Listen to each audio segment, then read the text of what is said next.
Yo, it's your boy Ryan, Northwest Sports Fanatics, back at you with a new video. Today is Saturday, December 20th, 2025, with your boy Ryan and the Northwest Sports Fanatics. Make sure you guys subscribe to the channel. Smash that like button either now or on your way out. Donate to your boy if you can. Cash App $ ORIONNWSF or the YouTube Super Chat right here. We have the college football playoff first round game, the last game of this Saturday evening. The number 12 James Madison Dukes versus the number 5 Oregon Ducks. Kickoff is going to be here in roughly 5 minutes. So let's cue up the music, take a look at the thumb, and let's get settled in for some college football playoffs. Happy Saturday, everyone.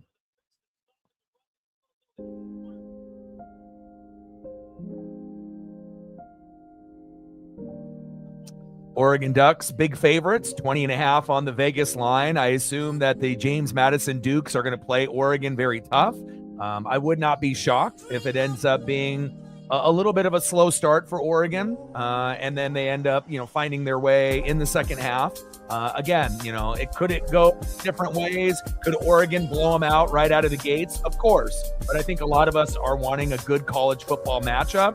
And if James Madison brings everything that they got and they play really well in the first half, there's no doubt Dan Lanning is one of the best at making adjustments in the second half. But again, we've seen a couple upsets, already. We saw Alabama win on the road, against Oklahoma when Oklahoma was up 17-0. We saw a game this morning that I don't think anyone anticipated a 10-3 score, between Miami and A&M.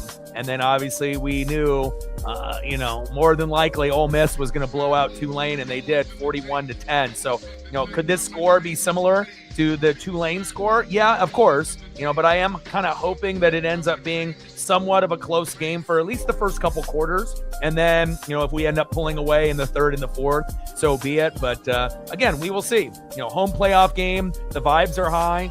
We want to be able to play against Texas Tech on January 1. And even though it's going to be on at 9 a.m., it's going to be a challenge to, obviously get the job done here, get the job done against Texas Tech. And then if we're able to win those first 2 games, then we get to the cream of the crop, where it's going to most likely be Indiana or Oregon. We lost at Autzen earlier in the year. We definitely want payback, and we wouldn't want to play anybody else besides Indiana. And then if we can get past them, then you end up getting a trip to the Natty, where you go against Ohio State or Georgia. So again, if it was my choice, James Madison, obviously Texas Tech, Indiana, and then, either one would be fine. But I would like to play Ohio State, preferably, just because they are kind of the kings, even though they did lose the Big Ten championship this year to Indiana. And again, just because you're not a champion of a conference doesn't mean that you can't go all the way, just like Ohio State did last year. So, we're starting to see, some of the home teams that had that big delay, last year, obviously all lost. This year, it feels like the playoff format maybe isn't fully fixed just yet. We were kind of thinking, hey, maybe Notre Dame was more deserving than Alabama. But Alabama proved that even though they had 3 losses overall, they played like a 1-loss or a 2-loss team last night against Oklahoma. So I know Sooner fans are down bad, obviously being up 17-0 and then end up losing that matchup. But again, it's not how you start, and it's how you finish. And I'm hoping for a very good finish here tonight between the James Madison Dukes and the number 5 Oregon Ducks. Shout out to my boy Brooks Beats with the best beats on YouTube. We're going to be shooting for 100 likes, 100 on the Dono train, and 5 to 15 subs. Let's get it, baby. Let's go. I'm ready. And I've been watching the Ducks since the 80s. And again, back when I started watching, they were only winning about a game or 2 a season. So to be able to go from, Rich Brooks to Mike Bellotti, and then to get Chip Kelly, and then have a few scragglers after that, and then getting Mario Cristobal, and then now finally with Dan Lanning, we feel that we finally have a coach on the Chip Kelly level, and we actually do believe that he will be able to do things that Chip was not able to do, bring us a natty. And even though Chip did go to, a Rose Bowl, a natty, a Rose Bowl, and a Fiesta Bowl back before this, obviously tourney started to, happen a few years back. Again, to be able to do that at Oregon, that was something that we never even dreamed that we could do. And obviously now, recruiting is good. We're right there with Georgia and Ohio State and, the top dogs. And now it's just about to put our head down and get back to work. And right now, it definitely feels like there's 4 teams that have the best chance to win it all, right? Ohio State, Indiana, Georgia, and Oregon. And even though Oregon might be everyone's, number 4, some people might have them at 3 over Georgia. But again, you got to prove yourself every week. And we know Bob Chesney, the head coach of JMU, has definitely motivated their team. This is their quote unquote Super Bowl or natty type of, appearance. And again, they are going to feel the energy from the crowd here at Autzen tonight. Looks like we're just about ready to get going here. Let's go. Like, sub, donate, comment, share. If you haven't smashed that like button yet, please do. Help us get to 100 likes, 100 on that dono train, and 5 to 15 subs. Let's get it, baby.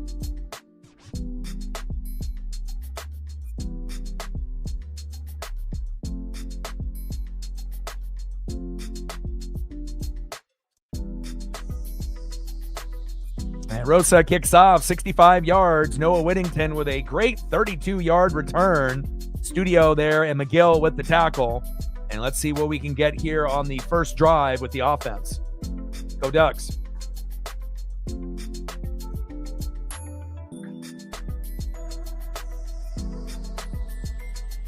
Marine Bean in the building. What's good? Let's go. And we know Dante Moore can get the job done. We got a 3-headed horse at running back. Been injured at wide receiver, the O-line and the defense with, a few pieces here and there. But we feel very confident that we can make a deep run. Shotgun set. Whittington rushing left. Getting about 9 yards on the first carry. Jacob Thomas from James Madison, the safety, with the coverage. 2nd down and 1 at the Oregon 41.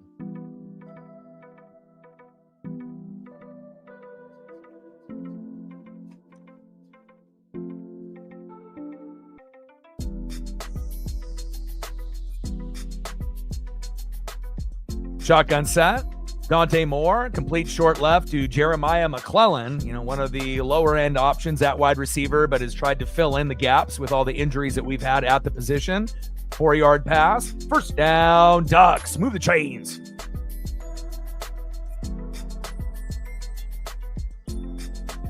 Yeah, we know we're going to win this game. There's no doubt about that. It's just about how much. The real, threat comes against Texas Tech, in the next round. That's where, Oregon could lose that game, especially being on at 9 a.m. Shotgun set. Dante Moore, pass complete short right to Jeremiah McClellan. 14-yard pass. 1st down, Ducks. Move the chains.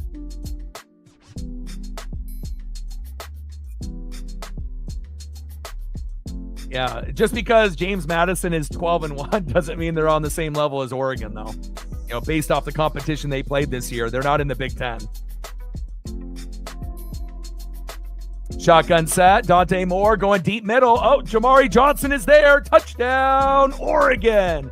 And they definitely did not waste any time. And it wouldn't have mattered if this game was at James Madison or another venue. But when you're in Autzen, it's going to be one of the most intimidating places to come play. And only the elite can beat us here, like Indiana or Ohio State, recently in the last, couple years. 41-yard touchdown pass from Dante Moore to Jamari Johnson. Put 6 on the board. Let's get it.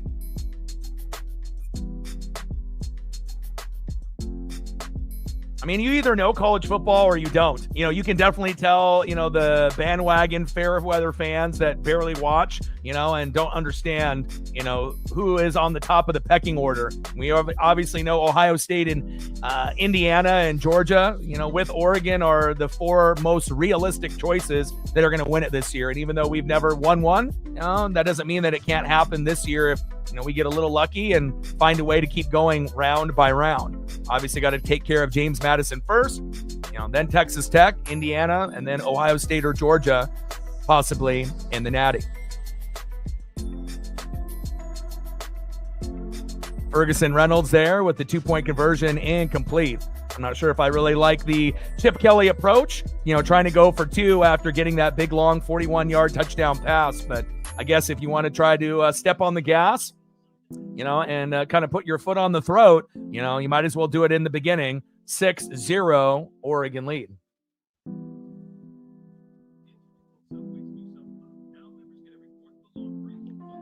J-Dub in the building. What's good? Like, sub, donate, comment, share. If you haven't smashed that like button yet, please do. Help us get to 100 likes, 100 on that dono train, and 5 to 15 subs. Shout out to my boy Brooks Beats with the best beats on YouTube. And if you're just tuning in, Dante Moore, 3 for 3, 59 yards, 41-yard touchdown pass to Jamari Johnson. And again, for anyone that thought that, this could end up being a little bit of a slow start against James Madison, not so fast. 6-0 Oregon after just a few minutes have expired off the clock. So, obviously we are favored by 20.5 on the Vegas line, and it's possible that, you could win by 20 or 30, but again, a lot of us are wanting, decent, college football playoff matchups where, you're going to get a few close games. But again, if you were going to predict a blowout out of any of the games, this would be probably the most likely, just because James Madison hasn't really been here before. Yes, 12-1, great record, but you have to look at the competition that they played. They definitely earned, a berth to be able to get to the tourney. But when you go against one of the top 4 or 5 teams in college football, again, you have to play flawless. And on top of that, you're on the road in Autzen in one of the most craziest environments for college football, no doubt. 6-0 Oregon.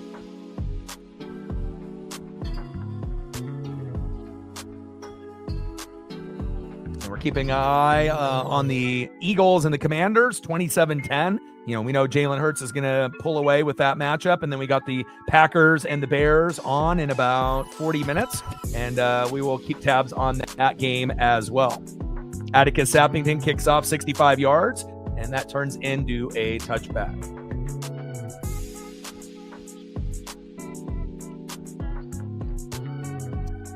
All right, let's see what JMU has in store. And again, the strong suit for Oregon this year is the defense. So again, even though the offense is always going to get, the looks and the pub by the media, but we've definitely improved on that side of the ball compared to last year's team. I think this year's team is a little bit better than last year's, even though we ended up, going undefeated, having a month off. Ohio State came in and, beat the brakes off of us. And again, we're just trying to be able to, get back, into our winning ways.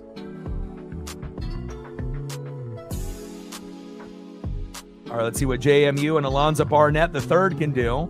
60% completion percentage, 21 touchdowns and 8 picks on the year with 14 rushing TDs on the ground. So again, I'm hoping that they can end up, doing a little bit of offense, on Oregon, at least in the first half, before we end up making the adjustments and pull away. But, we will see if they can handle the spotlight in a big moment like this. If you go to Georgia, you go to Oregon, you go to Ohio State, or Indiana this year, it's tough sledding. And again, we will see what they do here, and hopefully we'll be able to get a few stops. Shotgun set, no huddle.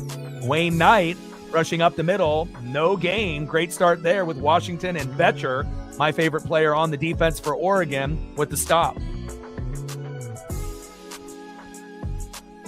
Second down and 10 at the JMU 25.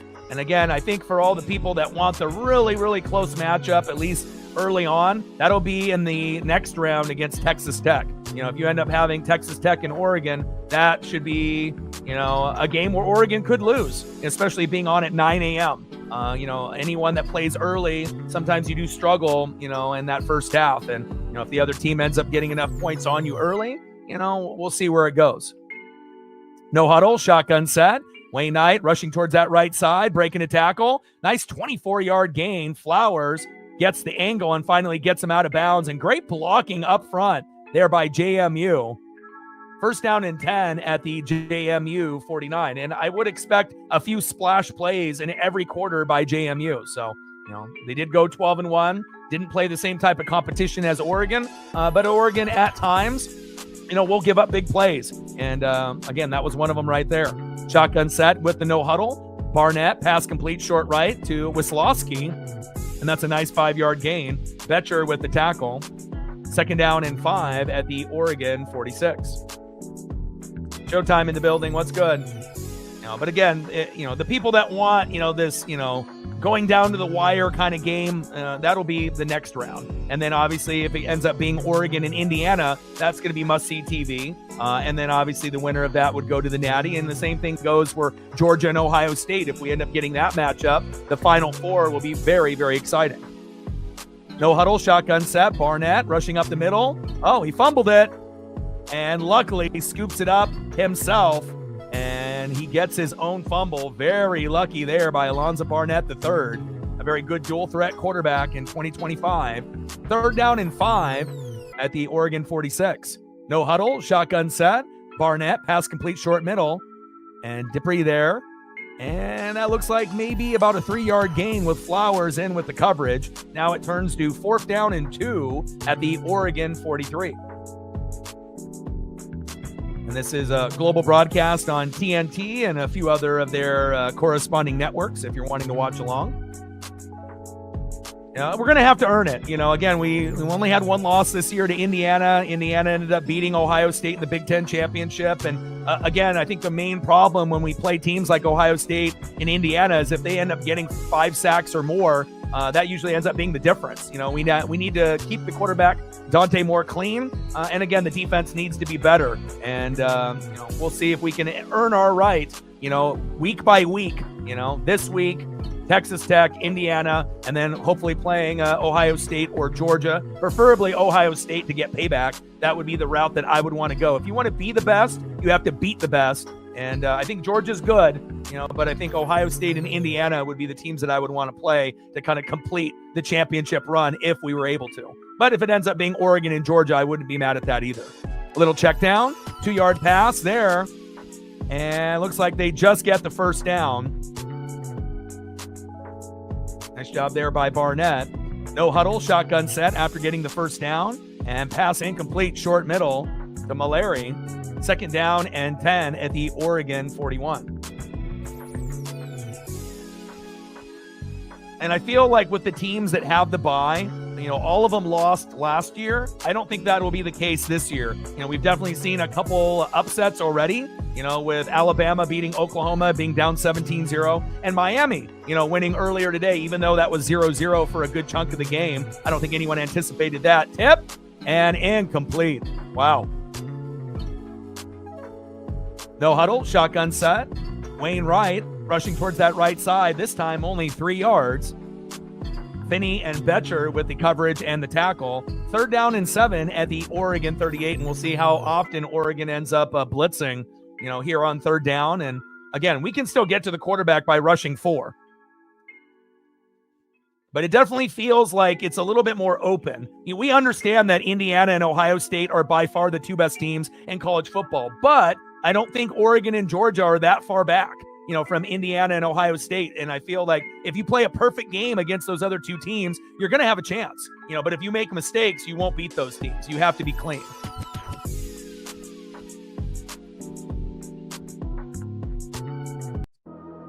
Let's go Ducks. We're up 6-0. I don't like the 2-point conversion Chip Kelly mantra, that Dan Lanning and company, decided to go for on the first touchdown. I mean, obviously going up 8-0 is great, but, I'd rather just take the extra points. And, if you want to go for 2, you can do that later in the matchup.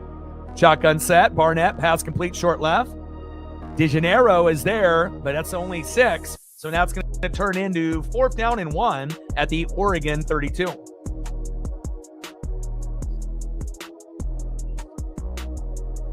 I mean, again, there's a time and a place, to go for 2, or to go for it on 4th down. And I think we learned our lesson, against the Huskies in the Michael Penix Jr. era, where he was gambling a little bit too much and, going for it on 4th down often or going for 2-point conversions, that can definitely backfire.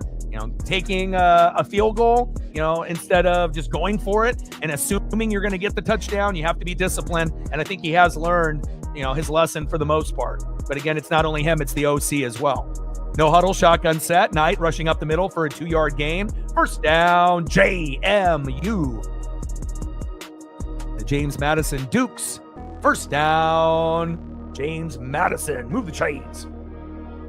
But again, you have to be able to learn from your mistakes, right? Nobody's perfect in life. And, again, we're just trying to get closer and closer, to winning a natty. And again, I think what we should have won in 2010 against Auburn and Cam Newton, but that was the closest that we were. And the one after that with Mariota, no chance against Ohio State. But again, that's the dream, to be able to get to the big game and to win it all. But as long as Dan is going to be here, we should have a good chance to go a few times if he stays for the next, 5 to 10 years. No huddle, shotgun set, Barnett rushing and getting a nice lane there. Nice 14-yard gain. Devin Jackson, the linebacker for the Ducks, with the tackle. First down and 10 at the Oregon 16. Yeah, and I wouldn't be surprised if JMU, ends up putting up points. I think the most that they could put up, in the first half would be 17, if the Ducks end up being a little shaky on defense early. But on the flip side, Oregon should be able to put up, you would assume, 17 to 20 in the first half, as long as they execute. And the line of scrimmage will be a key here. No huddle, shotgun set. Mallory there rushing up the middle for a 5-yard gain. Tion Gray, the D lineman for the Ducks, with the tackle. Second down and 5 at the 13.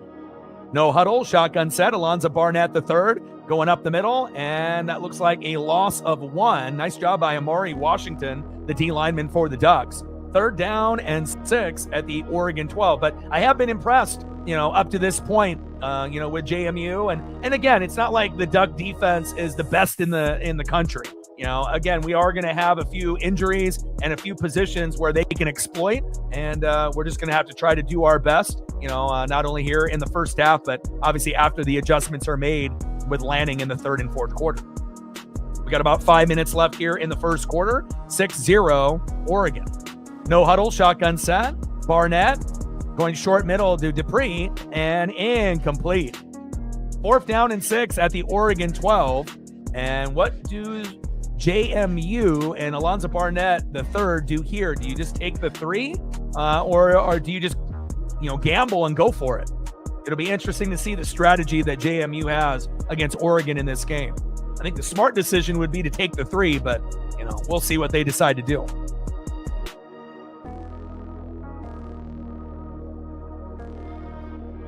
But great blitz on third down. And again, getting those key, big third down blitzes will be very essential for the victory. Kick is up and good. And again, taking what the defense gives you. They drove down the field and had a couple big splash plays. I think it definitely opened the eyes for the Duck fans and college football fans. And great job. This is what we want, right? We want to get a little bit of a back and forth game. I mean, I don't expect it to be back and forth where, whoever has the ball last wins, but you never know in college football. It's very unpredictable, and again, we have an idea of who's going to win, but we don't necessarily know how. 5:13 left, 6-3 Ducks.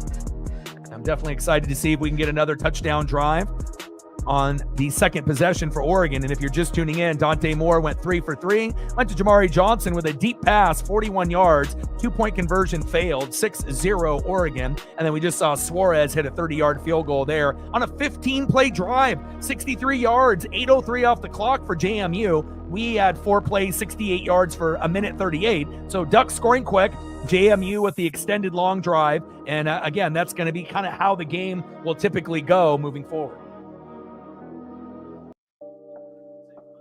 Like, sub, donate, comment, share. If you haven't smashed that like button yet, please do. Help us get to 100 likes, 100 on that dono train, and 5 to 15 subs. Let's get it, baby.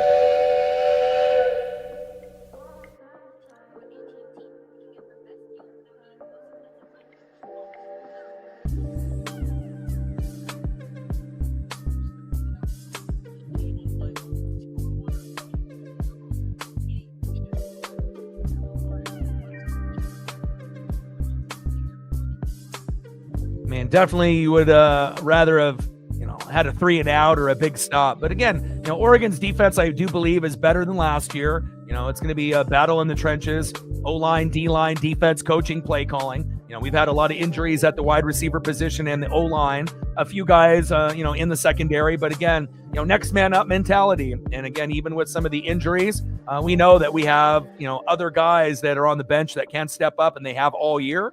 And now it's time for the running game to get going with Whittington and company and Dante Moore to do his thing. 5:13 left in the first quarter, 6-3 Oregon. If you mean exposed and winning the game, yeah, they're going to get exposed.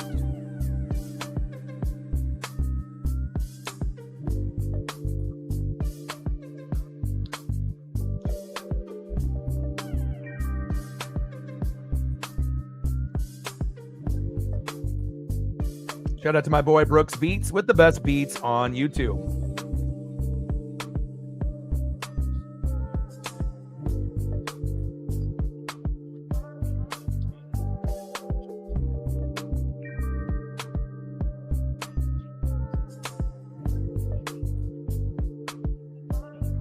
And the bracket is going to, get pretty sexy after this particular round. Oregon, Texas Tech, possibly Alabama, Indiana, Ole Miss and Georgia, Miami and Ohio State. Is there any one of the lower end teams that could beat, one of the higher end teams? Obviously, Oregon being at a 5 going against a 4. That's an even matchup. I don't know if anyone anticipates Alabama keeping up with Indiana. I think the Ole Miss Georgia matchup is a little intriguing. You would assume Georgia, but if Ole Miss plays like they did against Tulane, they definitely will have a shot. And obviously in the last bracket, I don't think that Miami can hang with Ohio State. That could be a big blowout. But again, you never know. No one anticipated a low-scoring game this morning, with Miami. And no one expected, I think, Oklahoma to lose after they were up 17-0 against Bama. They played like a one-loss or a two-loss team, even though they had 3 losses. And most of us thought Notre Dame was more deserving. But after that victory, they definitely have earned their spot. And, if they play motivated football, we'll see if they can take down Indiana next week or when that game ends up being played. Rosa with the kick, 65 yards. And that turns into a touchback for Dante Moore and the Ducks. Odin in the building. What's good? Texas Tech would be really hard. It's much harder than this matchup. Obviously, no disrespect to JMU, just based on the conference that they're in. They are 12-1, but they haven't played the same type of talent, as if you were in the Big Ten, which is the best conference in college football. We know the SEC used to be king, when Nick Saban and, Kirby Smart were running things with Bama and Georgia, and they've had the addition, of Oklahoma and Texas. But, Texas has been better than Oklahoma, since they've transitioned to the SEC, but it's very clear the Big Ten is king. And I feel with Texas Tech, they got a good running game, a good passing game, pretty good at defense. They're very motivated. And again, the one advantage that they may have against Oregon, if we're able to win this game today, is the game is going to be on at 9 a.m. And anytime you play early in the morning, I don't care if you're Indiana, if you're Ohio State, or you're Georgia, or you're Oregon, if you're playing at 9 a.m., and you're just wiping the crust out of your eyes, even though a lot of those guys have already been up for hours, getting the workout in, getting the game plan down, working out. Still, sometimes you start slow when you get that first game at 9 a.m. So anytime you end up playing early, there's a chance that even the better team, could struggle early on. And then it's up to the coaching staff in the second half to make those adjustments at halftime. So if you end up being down, by a significant amount, or you're tied, you can hopefully get back into the game and, get ready. But, hopefully that won't be a slow start for Oregon if we're able to get past JMU here tonight.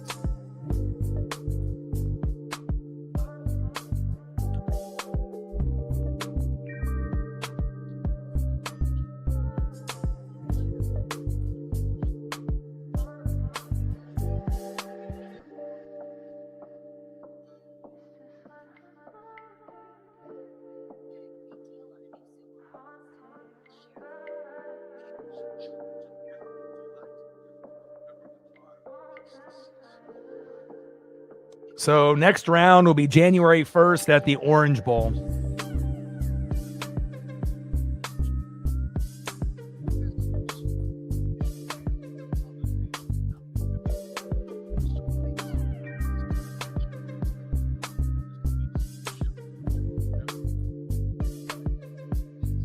So that'll be at Hard Rock Stadium in Miami Gardens, Florida.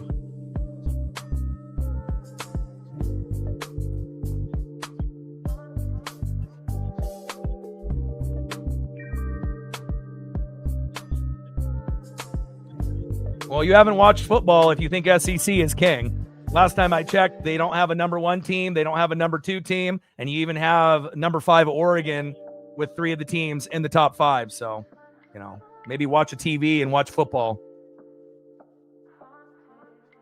We don't want to make people stupid on the channel.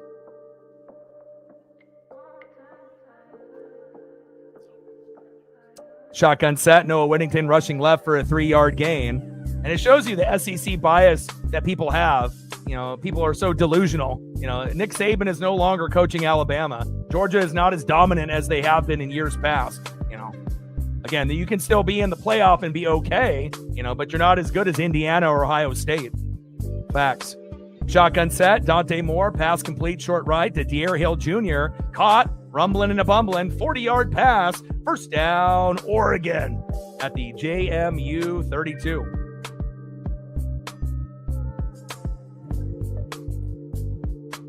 We're not talking about top 25. Golly. People's brain cells are obsolete, I guess, now in 2025.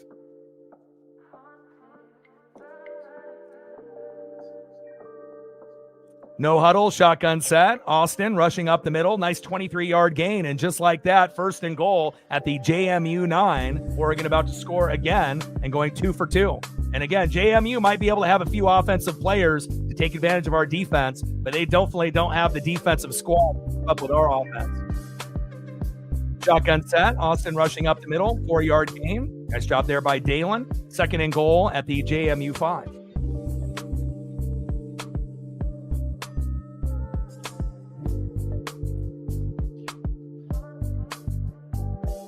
Let's go, baby. Great start on offense on the first 2 drives.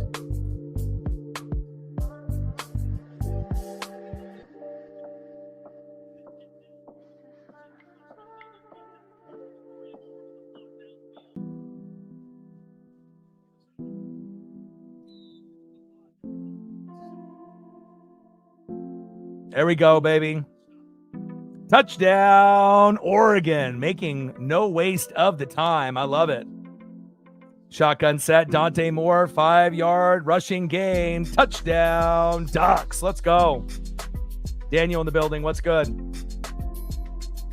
Yeah, I mean, you know, obviously when the SEC was illegally, you know, I mean, everyone was cheating in college football. Everyone is going to, you know, have boosters and, you know, different money that's going to be going to parents and players. And, you know, it's just about if you get caught. And with the NIL and no loyalty for players or coaches, you know, you can pretty much, you know, go from, you know, playing in a different school almost every year if you choose to go down that path and whatnot. But again, you know, the SEC was king back then for a reason. Now it's a more even playing field where it feels like it's not going to be just Alabama or Georgia every year. And that's good for college football, regardless if that's Oregon or Indiana or Ohio State or someone else. Nice run there by Dante Moore. Extra point by Atticus Sappington is up and good. And just like that, 13-3 Ducks.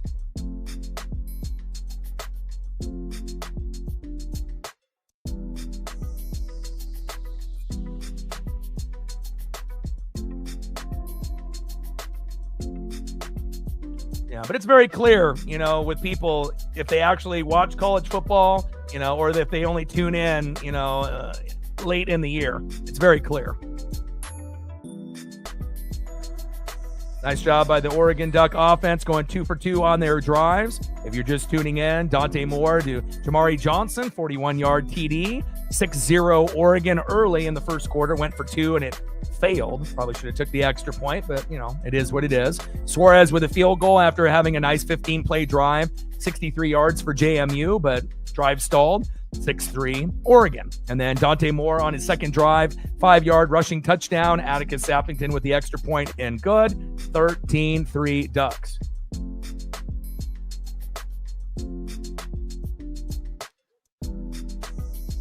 Yeah, I miss the Pac-12. I honestly, you know, wish that the conferences were still aligned the same way, you know. And the reason the Pac-12 was so fun is that you could have a team at the top, you know, play a team at the bottom, and you could lose. You know, whether it be like Cal or UCLA or Stanford, you know, going against a high-ranked USC or Oregon team, and you know, and it's happened in the past, or, you know, Beavers playing USC when USC was number 1 and, you know, Beavers unranked. And, you know, I think the parity and the level of competition with the athletes, you know, it was one of the, you know, conferences with that big, rich history. And again, obviously the commissioners got greedy with the TV deals and whatnot, and obviously plucked, you know, Oregon, Washington, USC and UCLA to join the Big Ten, and now the Big Ten, has almost like 20 teams. It's almost like two conferences in one, and then it kind of left the Cougars and the Beavers in the dust, trying to recover a conference that was depleted.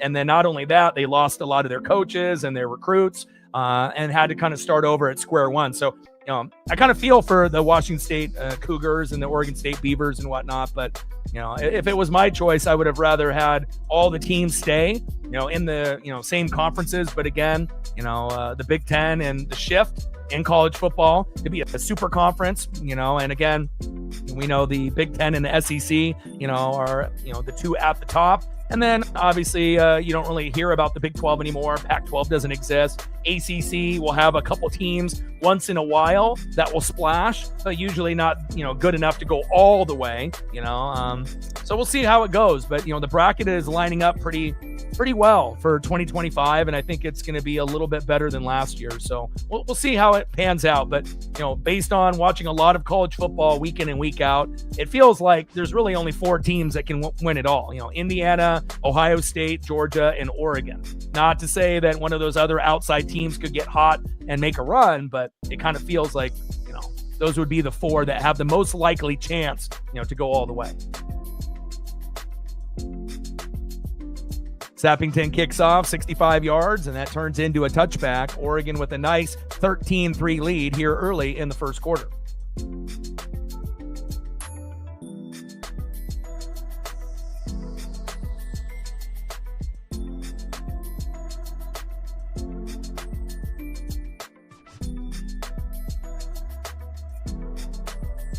Yeah, I've watched all the games up to this point. I ended up doing the Bama-Oklahoma matchup on live stream yesterday. Woke up early and watched Miami defeat A&M 10-3, where it was 0-0 at half. And I said, what the hell am I doing watching this game? It was probably one of the worst, playoff games that we've seen up to that point, but at least you got some action, in the fourth quarter. But, 0-0 in a playoff game is not what anyone anticipated. And then obviously Ole Miss spanking Tulane. I don't think anyone predicted, that finish to be anything other than a blowout, and it was. So first down and 10, shotgun set, Barnett rushing up the middle, 7-yard gain.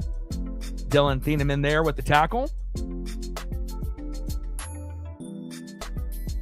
Second down and 3, no huddle, shotgun set, Barnett, pass incomplete, short right to Dupree. Third down and 3 at the JMU 32.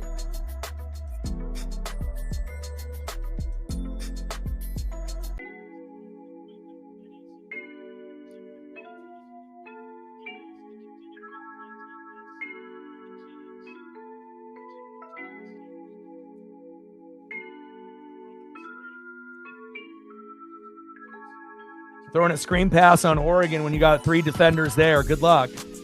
No huddle, shotgun set. Alonzo Barnett, pass complete, short right to Wisłowski. Nice 8-yard pass. First down, JMU. Move the chains.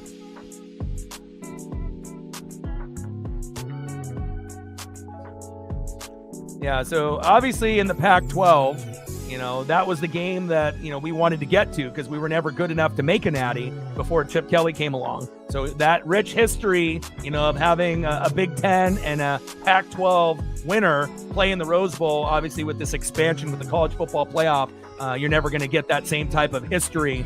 Now you still may end up having teams from those conferences play each other, but obviously them rotating, these different bowls based on what is going to be the championship location, you're still going to get the big Orange Bowl, Rose Bowl, but it doesn't really have the same type of meaning as it did in the past. No huddle, shotgun set, Wainwright rushing up the middle towards that right side. Aaron Flowers, the DB for the Ducks with a nice tackle. Second down and 10 at the JMU 40.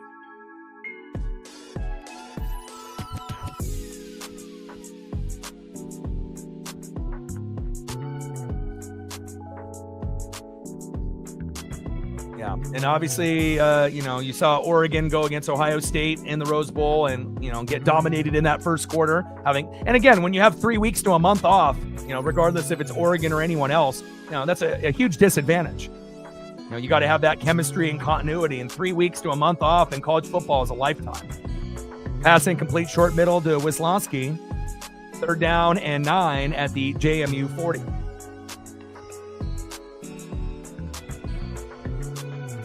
And even though we may not be the best team in the Big Ten, with Indiana and Ohio State being better, I still think that we have a shot, to be able to go on a deep run. But you got to take it week in and week out. Nice job by Amari Washington with that bat down.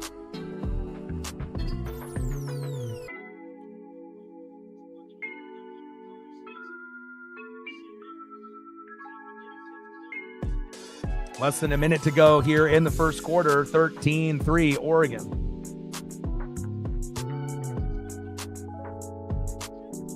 Shotgun set. DeGennaro, pass complete. Ellis is there, rumbling.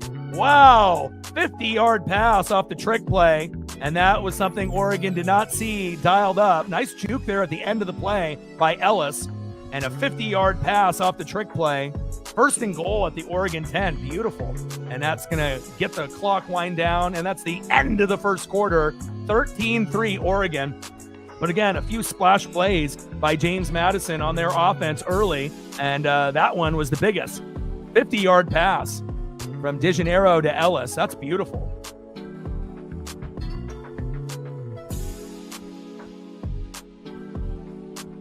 I mean, who do you actually think could win it all Showtime besides Ohio State, Indiana, Georgia, and Oregon? I don't have anybody else on the list. I think there's really only 4 teams that can win it all. I feel that there's a few other teams that are pretty good, but I don't think that if those teams advance, they would be able to beat like Indiana or Ohio State, if it ended up being at the end. But again, we will see. End of the first quarter, lots of action on offense by both teams. 13-3 Oregon, but it looks like JMU is on the cusp of getting a minimum of a field goal, but potentially getting a touchdown, making it 13-10.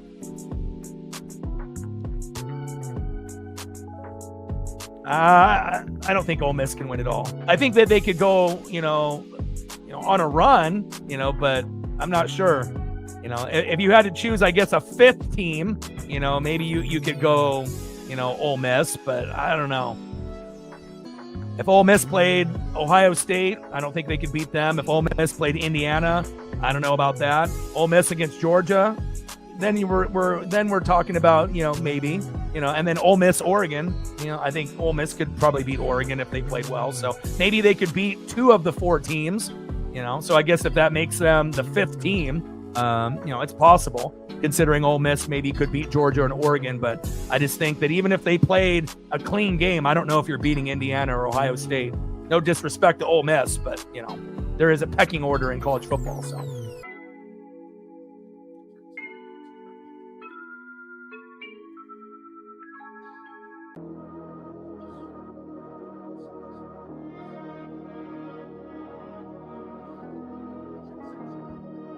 Like, sub, donate, comment, share. If you haven't smashed that like button yet, please do. Help us get to 100 likes, 100 on that dono train, and 5 to 15 subs. We're at 50 to go to hit 100. Let's get it. Bye-bye.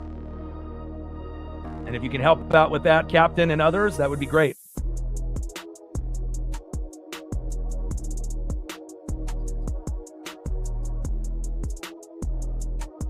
Shout out to my boy Brooks Beats with the best beats on YouTube.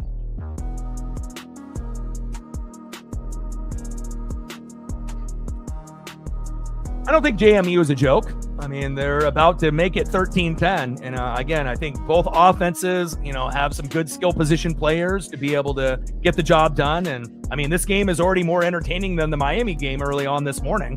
So, I don't anticipate JMU scoring more than, at the very maximum, I think 24 would be probably the max. And that's if a lot of bad things happen to Oregon in the second half. But, I think, based on how they're playing right now, I mean, they're still pacing with Oregon, even though they're down by 10. But, with a quick touchdown here in the beginning of the second quarter, could be 13-10. But the only problem for JMU is, can they stop Oregon's offense? And so far, we're 2 for 2. And, if they're able to get a pick six or a fumble for a touchdown or get some turnovers and then scoring off those turnovers, then we're going to have something interesting.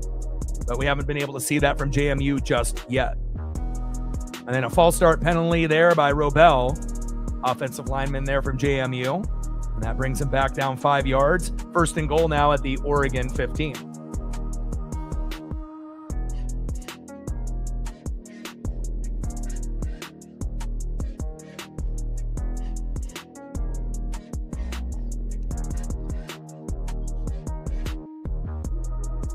We're at 50 to go. We got 327 in the room, so we shouldn't have any problem of getting to 100 to 200 on that like column. No huddle, shotgun set. Alonzo Barnett, the third, pass complete, short right to Pfeiffer. 2 yards, 2nd and goal at the Oregon 13. And again, if you're going to be running little screens and checkdowns, you're only going to get so much unless you end up breaking that first initial tackle on Oregon and getting to that second level. But then the second level will, be met by Betcher and company, and then the third level with Thieneman. So no huddle, shotgun set. Wayne Knight rushing towards that left side. Nice 7-yard gain. Dylan Thieneman there, the DB, Purdue transfer, with the tackle.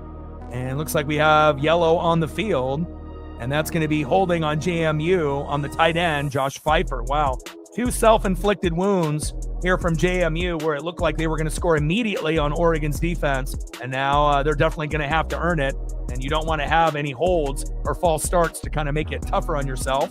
After the 10-yard penalty on Josh Pfeiffer, the tight end for JMU, now we're going to be looking at 2nd and goal at the Oregon 23.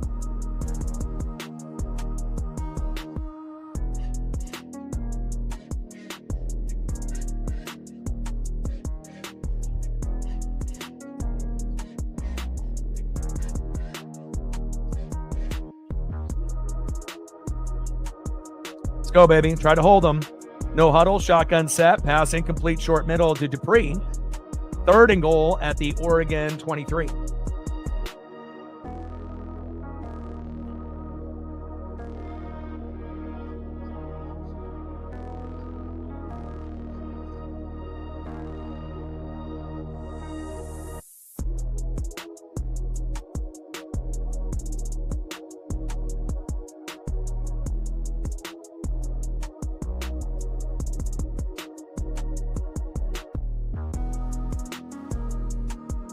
.55 left here in the second quarter. 13-3 Oregon. I like it when everyone thinks they're an expert in college football. It really depends on how many games you watch and if you understand what you're watching. But for a lot of us, we've been watching since the 80s, which is going to be a lot longer than some of you have probably not even been born at that point. So shotgun set, Knight rushing up the middle for a 1-yard gain. 4th and goal at the Oregon 22. Field goal unit will be coming out. And momentarily, it should be 13-6.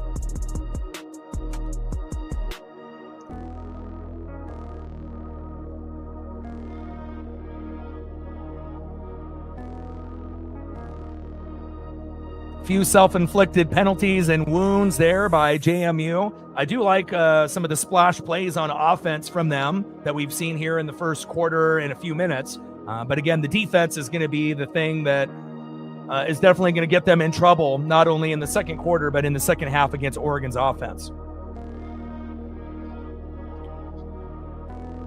I mean, just because Alabama beat Oklahoma doesn't mean that they're going to beat Indiana, who's top 10 in offense, defense, and special teams. There's a reason why they beat the Buckeyes in the Big Ten championship, even though it was only by a few, but to me, those are the 2 best teams in college football. And then I think, at this point, I feel Oregon is 3rd and then Georgia is 4th, and a block on the kick. Let's go.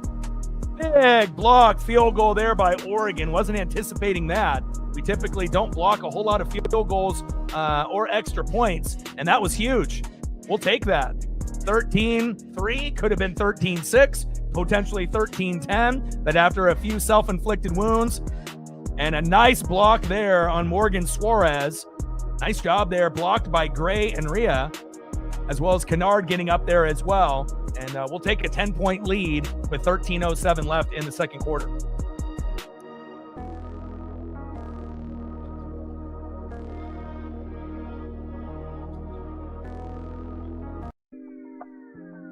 Like, sub, donate, comment, share. If you haven't smashed that like button yet, please do. Help us get to 100 likes, 100 on that dono train. And 5 to 15 subs. Let's get it. Bang, bang.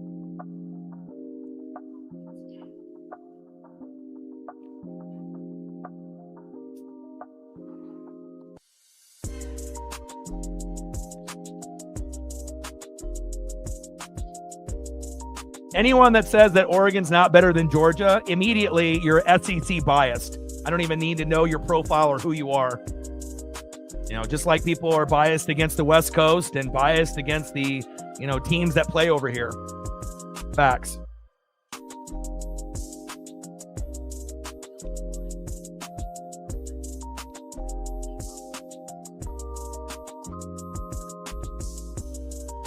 And I love all the people making the comments that don't even watch college football. Beautiful.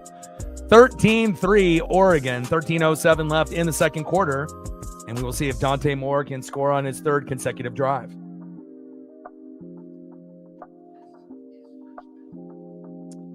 And it may take some time, for us to be able to, do what we want to do. Beat JMU, beat Texas Tech, beat Indiana, and then beat Georgia or Ohio State. But again, if Lanning is going to be the guy out of all coaches to stay, that's going to be a huge recruiting tool, instead of, possibly going to a school and maybe the coach is there, maybe he decides to leave.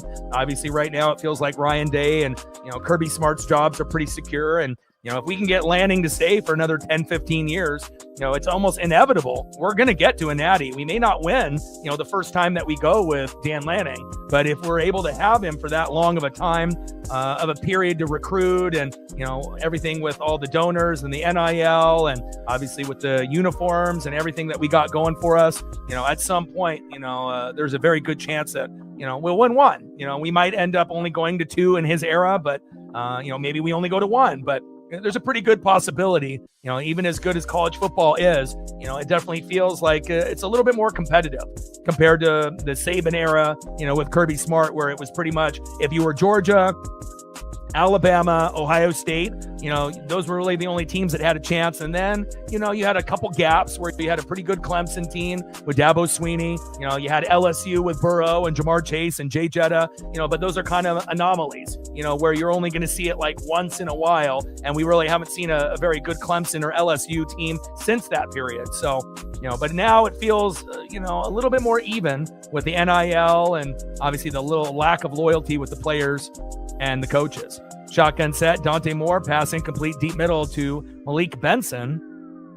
And it looks like we're going to get PI there on Jacob Thomas on JMU.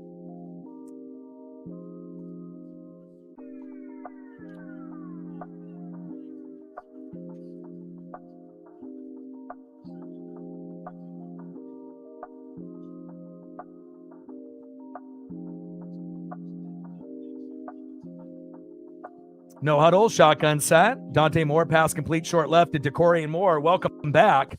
5-star recruit at wide receiver. Supposed to be kind of our version of a Jeremiah Smith type of receiver, but with injuries, he hasn't really been able to get to that level yet, but he will be coming back to Oregon next season. Second down and 5 at the Oregon 42. About 12 minutes to go here before halftime. 13-3 Oregon.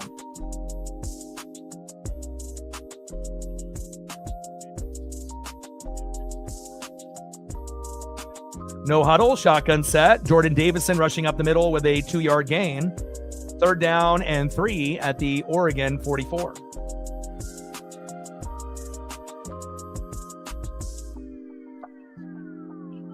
Well, if you actually watch college football, you would understand that those are the teams that have the best chance. But of course, if you're biased and you only watch, your favorite team or limited football, then you're going to come up with a statement like that doesn't make you look very intelligent. De'Aaron Hill Jr. rumbling and a bumbling, getting to the sideline, touchdown, Oregon. 56-yard touchdown run by De'Aaron Hill Jr. And just like that, 19-3 Ducks. Let's go.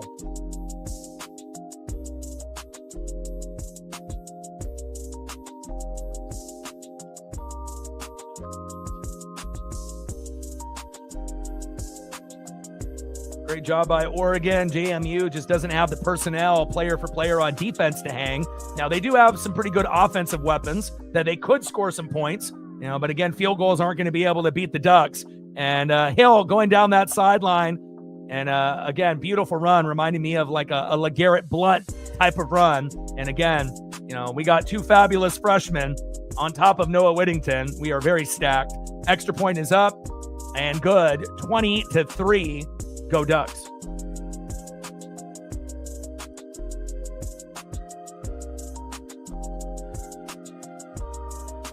Yeah, SEC fans are delusional. You realize you're not as good as the Big Ten anymore. This is no longer Nick Saban and George and Kirby Smart and everyone getting all the advantages with those two schools. It's not like that anymore. It's an even playing field. Back in that era, SEC was king, but it's no longer king anymore. I guess people are delusional, and they don't know what to do with themselves since they're not number one anymore. Great run there by De'Aaron Hill Jr. Atticus Sappington with the extra point, and good. 20-3 Oregon. And the thing is, it's like, it was great to see Alabama, come back from 17 down, but it was very possible, that Alabama could have lost that game, and we're not even talking about them. Like, that was kind of a bright, spot, a choke job by Oklahoma being up 17-0. But, again, if Oklahoma would have won that game, what are Alabama fans going to say at that point? It was nice for them to play like they belonged, even with 3 losses over Notre Dame, but it easily could have went the other way. So just saying.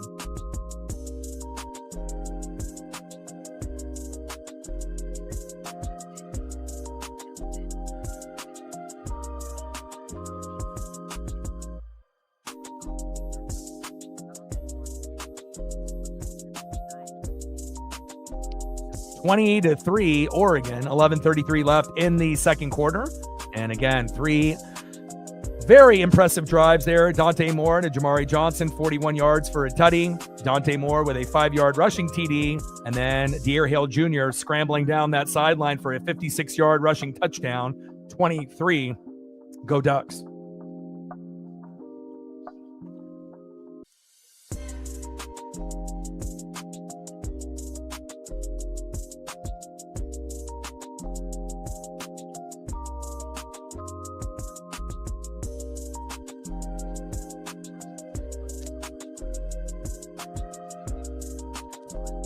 Yeah, a lot of delusional people, but it's all right.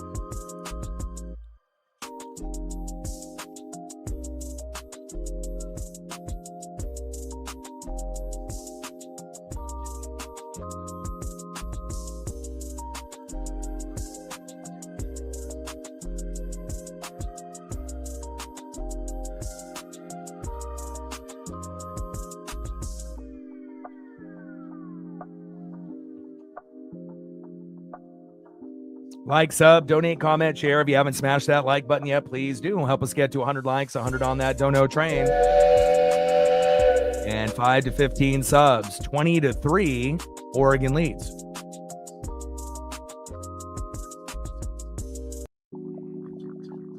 Shout out to my boy Brooks Beats with the best beats on YouTube.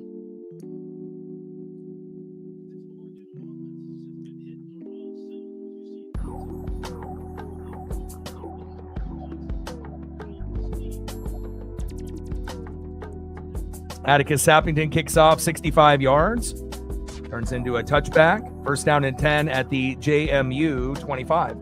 And hopefully, JMU will be able to get a touchdown, just for the pride of the school and whatnot. And I assume that they will. I mean, whether it be in this quarter or possibly in garbage time in the fourth quarter. But you can definitely tell that they are outmatched. And I do believe the next round will be much more challenging. Oregon playing Texas Tech at 9 a.m. We definitely would have a very good chance to get upset, especially if they would strike early and often in that morning Orange Bowl. But, hopefully they'll be able to get the job done, because I would really love to try to get payback on Indiana and Ohio State if we're lucky enough to get to that point. But we're definitely going in the right direction year in and year out with Dan Lanning. And, I think that's the main thing. It's not like you have ever heard, most Duck fans say that we think that we're the best out of everyone in college football. We know our role, that we're good, but we still got a long ways to go. So, no huddle, shotgun set. Barnett, pass complete, short middle to Wayne Knight. 1-yard pass, second down and 9 at the JMU 26.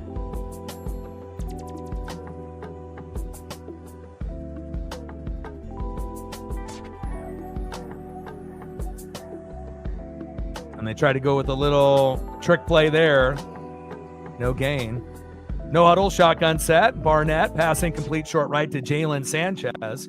Yeah, I don't know. People are a special breed, that they have nothing going on in their life. So they feel like going into other people's streams to be a menace, will make them feel better about themselves. But most of the time it will only last a comment or two. So it's a lot of wasted energy to have hate for no reason. So 3rd down and 9 at the JMU 26. And then now, obviously being down by 17, you assume that they're going to abandon the run, and that will play right into Oregon's hands, just like any college football team. When you end up getting down by, double digits, you have to be able to keep some kind of balance. And if you start to abandon the run, then the defenses will adjust accordingly. 5-yard penalty there on Joseph Simmons. False start there from the O-lineman, number 79. That's going to bring it back 5. 3rd down and 14 at the JMU 21. TJ in the building. What's good?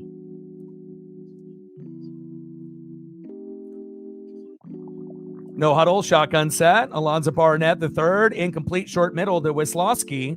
And that's now going to be 4th down and 14 at the JMU 21. And we'll see if Oregon will be able to get a 4th touchdown on its 4th offensive possession. You're all good, TJ. But I do believe that the college football playoff this year will be better than last year, other than the fact, of Ohio State's beautiful run on the outside looking in and, having all the teams that had a bye in the first 4 spots all losing last year. I don't think that's going to happen this year. I think there will be a few teams that will win.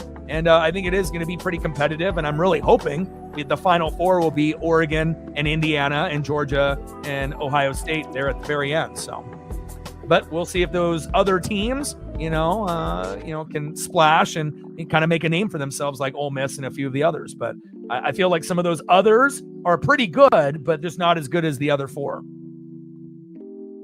Rhea with a 42-yard punt. Fair caught there by Malik Benson. And it's going to be 1st down and 10 at the Oregon 37.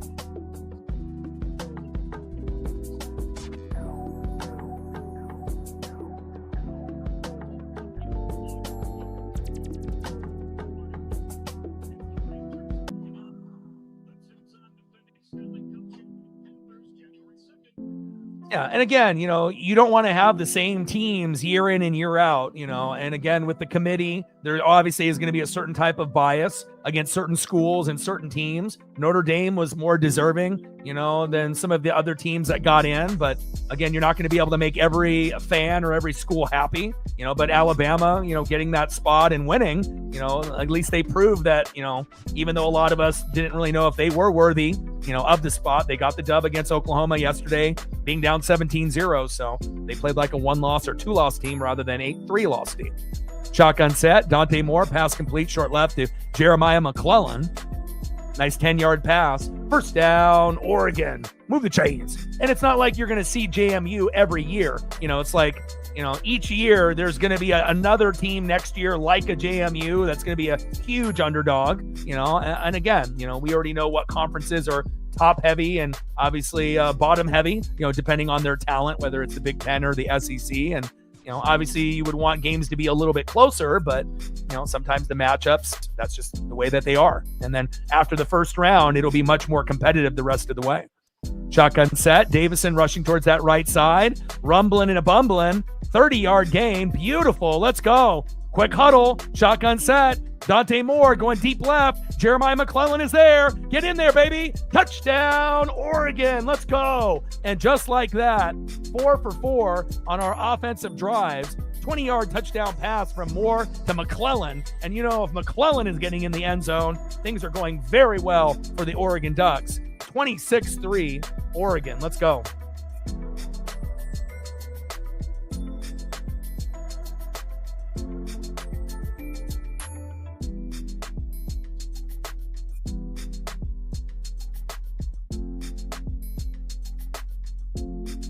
There's a flag on the play. Let's see what this is.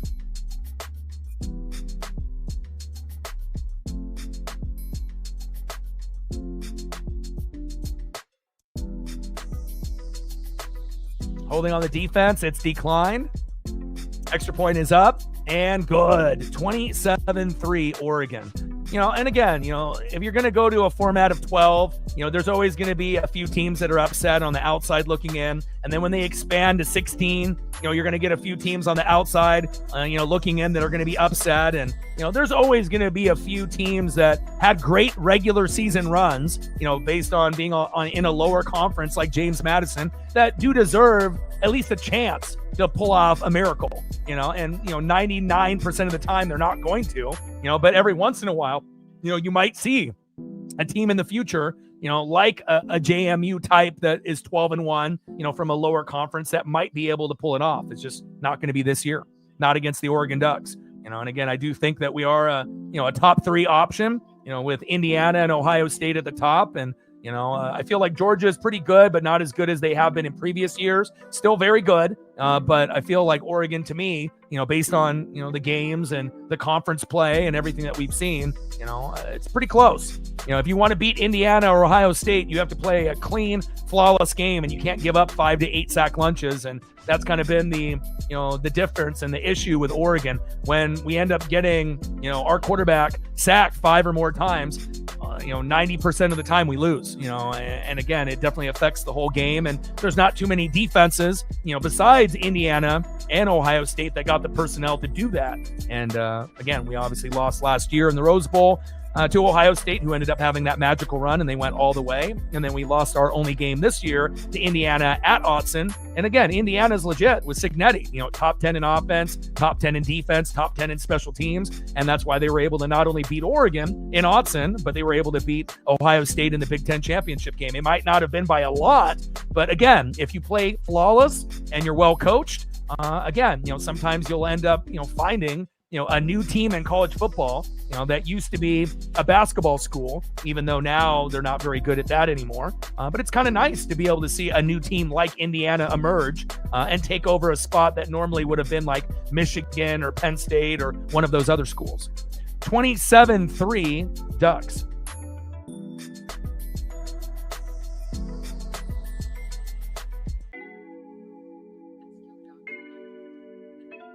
I don't know if we're going to take our foot off the gas. What I do assume is at some point, maybe in the fourth quarter, some of the backups will come in. And then on top of that, we'll probably start running the ball a little bit heavier, even though we've been able to get some big runs for touchdowns early on. And then that'll help bleed the clock a little bit. So, I don't think the Ducks are going to score 70 or anything like that.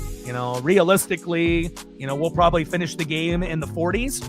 But again, if they were, to kind of put the foot on the gas, is it possible that they could score 60 plus in this game? Yeah, I think they could, but there's no real reason, to go about it that way, because you want to make sure you don't have any unnecessary injuries, especially when you're going to go against a team like Texas Tech, where I'm worried about that game.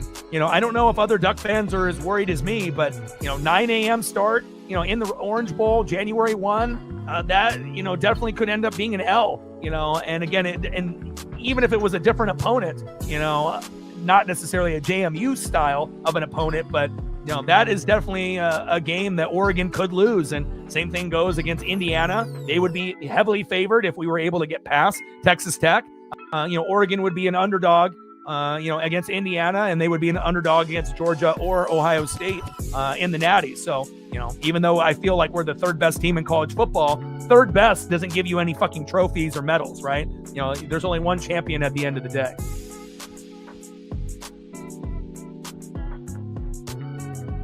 Caleb with the tenor, appreciate you. Stacks, Racks with a little Cactus Jack. Bang, bang, we're at 10. 90 to go to hit the dono goal. Appreciate you. Yeah, and again, every year you're going to have a JMU Tulane type. There's always going to be 2 or 3 teams like that, But again, at one point or another, down the road, there are going to be an upset. It's just not going to be today.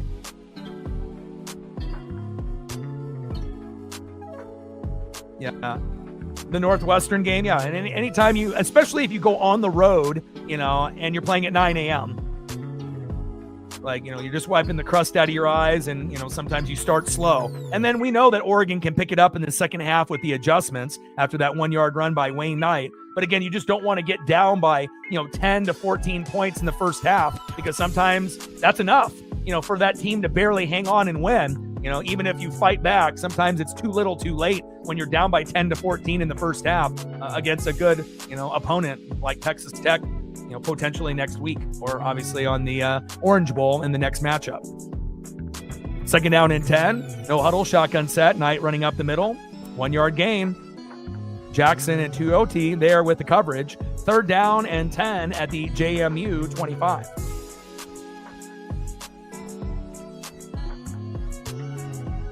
Yeah, but again, Oregon at home compared to Oregon on the road are two different teams, and again, even if you're very well coached, when you go on the road and you play at 9 a.m., I don't care if you're Indiana or Ohio State or Oregon or Georgia, you're at a disadvantage. I feel that when you play that early in the morning. So it's more about the time and the location rather than Texas Tech themselves. But I think that, even though that they're a team that's beatable, if we make some sloppy mistakes and have self-inflicted wounds, then that could be a game that could be closer than expected. And Texas Tech could potentially upset Oregon, if we played bad in that morning matchup. That's all I'm saying.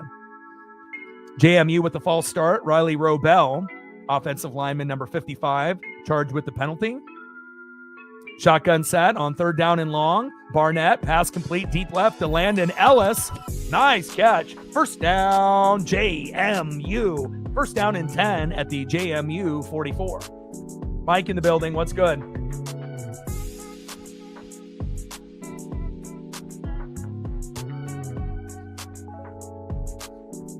We got a lot of NFL players on the roster on offense and defense, so it's not like, we lack talent. And this team is better than last year's team. No huddle, shotgun set. Barnett, passing complete short left to DeGennaro. 2nd down and 10 at the JMU 44.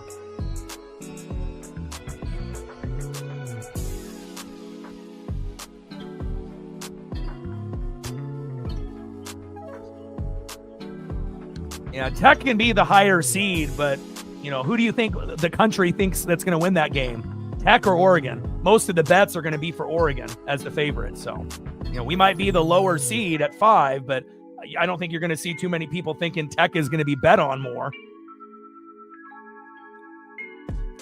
We'll be the lower seed, but we'll be the favorite in that game. The only time we'll start turning into an underdog is if we get past that matchup and go against Indiana, Georgia, or Ohio State. Then we will be the underdog. Shotgun set, Barnett, pass incomplete, short left to DeGennaro. And then we get another flag there on JMU for, I believe, illegal formation. A lot of self-inflicted wounds here for JMU. And I like that Oregon got the 5. I would rather them continuously playing instead of having 3 weeks to a month off like we did last year when we played Ohio State in the Rose Bowl and got our ass kicked in that first quarter. So I think that Ohio State, kind of showed if you can end up being like a 5 or a 6 seed and then you continue to play, throughout the whole tourney and you get hot and healthy at the right time, that's the best spot to be in rather than being one of the top 4 seeds and having, extended time off. But we'll find out if that'll be a factor this year. It was a factor last year, and I don't think all 4 teams that have the bye are all going to lose. Obviously some are going to win. How many? We'll find out. But it could be, 2-2, could be 3-1, but we'll have to wait to see. Illegal formation is declined. 1st down and 15 at the JMU 39. I wouldn't have wanted to be the 4 seed. 5 is perfect. Try to follow the Buckeyes' footsteps from last year and try to duplicate everything that they did, game in and game out, which is definitely a tough task because we know how great they are. No huddle, shotgun set. Barnett rushing up the middle for a 2-yard gain. Devin Jackson, the linebacker there with the tackle. 3rd down and 8 at the JMU 46.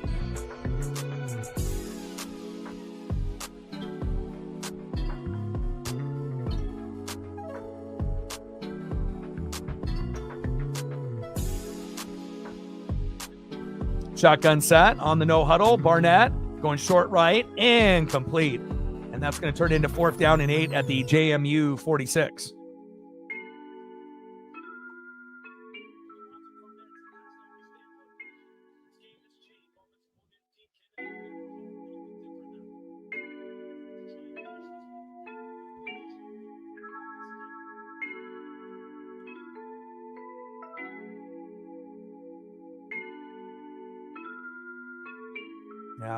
We just weren't good enough defensively. Even if we matched up against Ohio State later in the bracket, we wouldn't have beat them last year.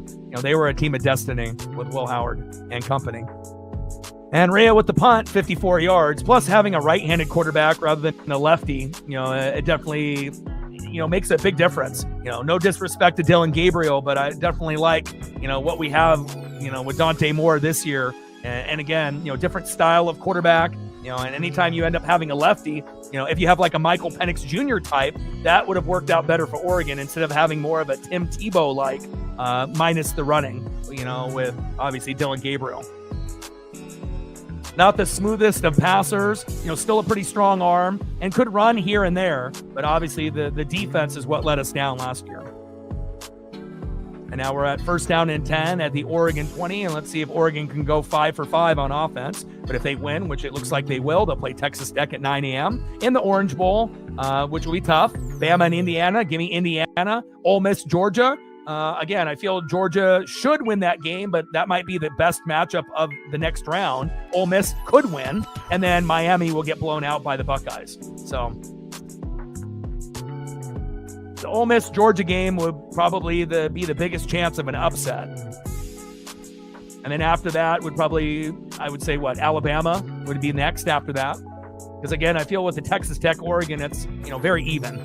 And then obviously Miami nowhere near being in the same stratosphere as the Buckeyes. 1st down and 10, no huddle, shotgun set, Dante Moore. Incomplete short right to Cooper Perry, the intended receiver. 2nd down and 10 at the Oregon 30.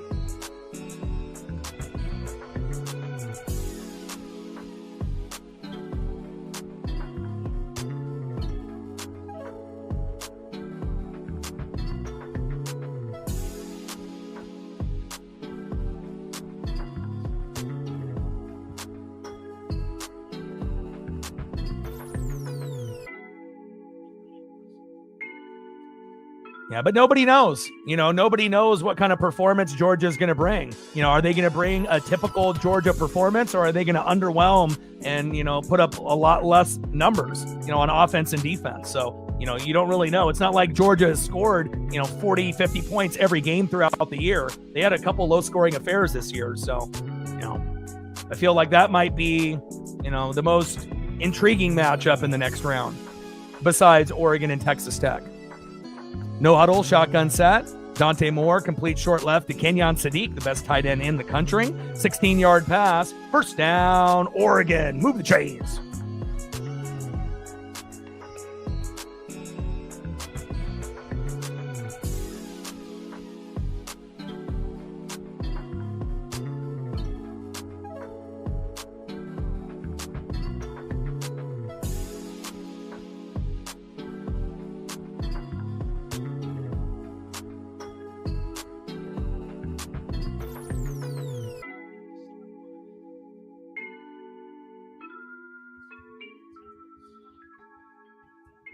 Ball popped out there late.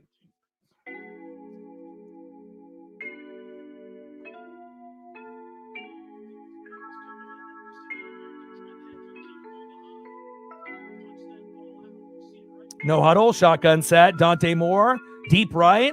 DeCorian Moore, he got it. Touchdown, Oregon. Let's go, baby. The Ducks 5 for 5. And great to have Dak back, more to more. And again, that's going to be kind of our Jeremiah Smith, 5-star wide receiver, but he's been hurt with the knee for pretty much the half of the season. So great to have DeCorian Moore back, and he is going to be back next year with his eligibility as well. But awesome. More to more, 46-yard touchdown pass, 33-3, Oregon. And one-on-one with Dak, no question. Like I said, we feel like JMU has got a few offensive players, that can make some splash plays, but you're not going to be able to keep up with our offensive players with your defense. We have a strong defense. JMU does not. And extra point is up by Atticus Sappington, 34-3 Ducks. And again, for anyone that thought that James Madison was going to win this game, well, you haven't been watching football for Oregon in 2025. Pacing for 68 points. Let's go. Yeah, that's what I would like. I would like Oregon and Ohio State, but I mean, fuck, based on how we played against Indiana, in that previous round, if we're able to get past Texas Tech, there's no guarantee Oregon can beat Indiana. Indiana is legit. Top offense, top defense, top special teams. And again, they were able to get to the quarterback, sideline to sideline defenders on defense. Signetti is a great coach. That would be a real tough one. But I do hope it ends up coming down to either Indiana, Oregon in the top bracket, and then obviously Georgia and Ohio State in the bottom bracket. I think that would be what's best for college football. Regardless if you're a fan of those 4 teams or not, I think that would produce, the best natty opportunity if we ended up having those 4 teams. So.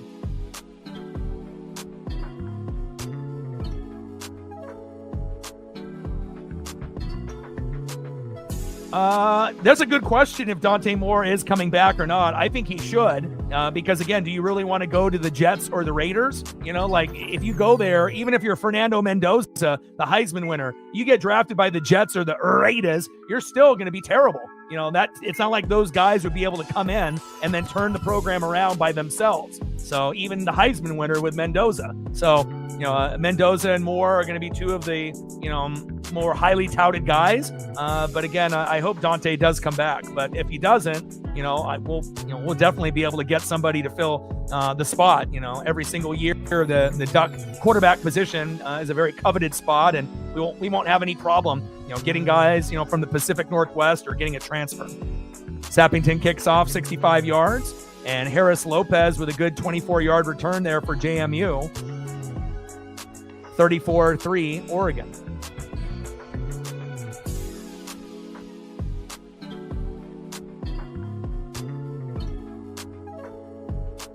Yeah, well, they're not very smart. Let's get rid of Sauce. Let's get rid of Quinnen Williams. Again, they've been at the bottom of the barrel for how many years in a row? And again, if you have a shitty owner and a shitty GM and a shitty coaching staff, you can't expect them to be able to turn it around. It's going to take quite a while for both of those organizations to turn it around. And they're missing a lot more than just the QB, my guy.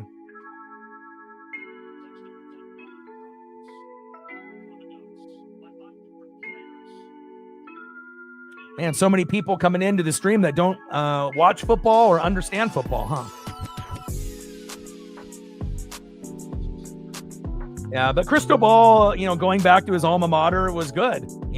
Dan Lanning is much better of a recruiter and a coach. So, we definitely ended up getting the best piece that was available. And especially if he's got the loyalty to stay, that's exactly what we need to be able to get where we are.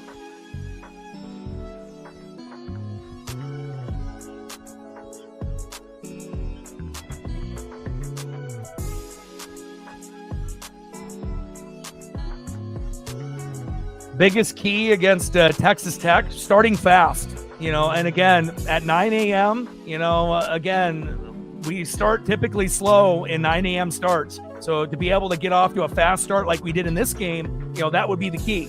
We don't want to get down 14-0 or 17-3, or something of that nature, because if that's what happens, in that Orange Bowl, we would fight back, but we might have too little too late, especially if they're still able to continue to get points in the second half. So that's my main concern, is being able to start fast and get points on the board. No huddle, shotgun set. Wayne Knight rushing towards that right side with a 2-yard loss. 3rd down and 4 at the JMU 30.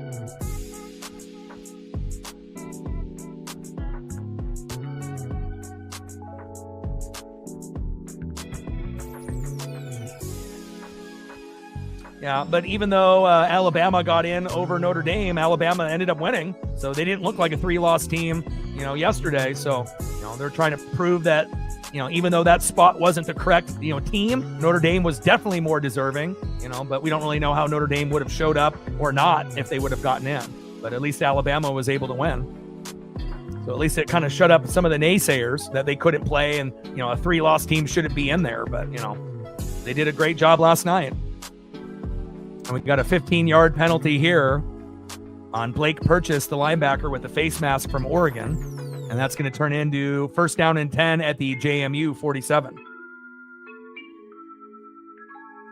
Yeah, but again, when you have these people that are the voters, they have a West Coast bias. Some of the voters don't even watch the games that are on late if they're on the East Coast. So, again, there's definitely a lot of bias, on, who they like, what conferences they represent, and you're never going to end up getting the most deserving teams every year. There's always going to be, a team or two that's left out that's more deserving than one or two teams that got in. That's just the way of the business. Shotgun set, Barnett, passing complete short middle to Wisłowski. 2nd down and 10 at the JMU 47.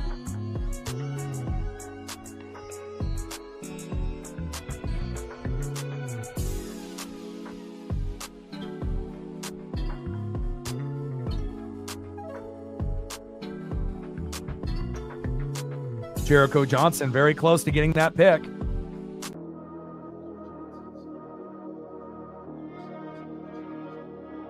Again, when we have 12 teams in the format, 13 and 14 are going to be pissed. When it goes to 16 teams, 17 and 18 are going to be mad. It's never going to, satisfy everyone.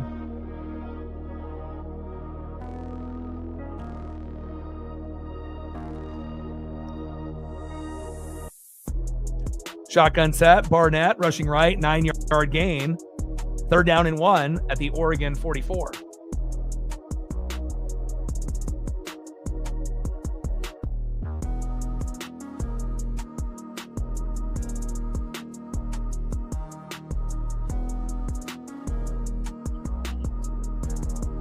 See, comments like this right here, right? Comments like this, nice profile pic, buddy, right? This tells me right here, A, you don't know how to spell, and B, you don't watch college football.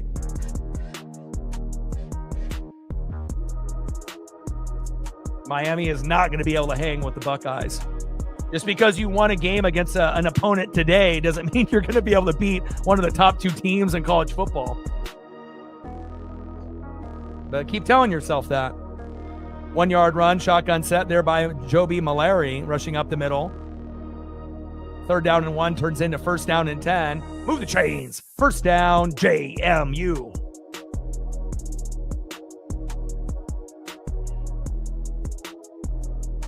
I mean, especially if you're looking at the bracket, Miami is the worst team, that's left in the bracket. And it's like you ended up winning 10-3, against a team that's, not that great, and again, that was definitely a lot more of an underwhelming score than anyone ever anticipated. No one assumed it would be 0-0 at half and then 10-3 in the final, but there's no way in hell. I mean, hell, the Buckeye backups could probably beat Miami. And we're at the 2-minute warning.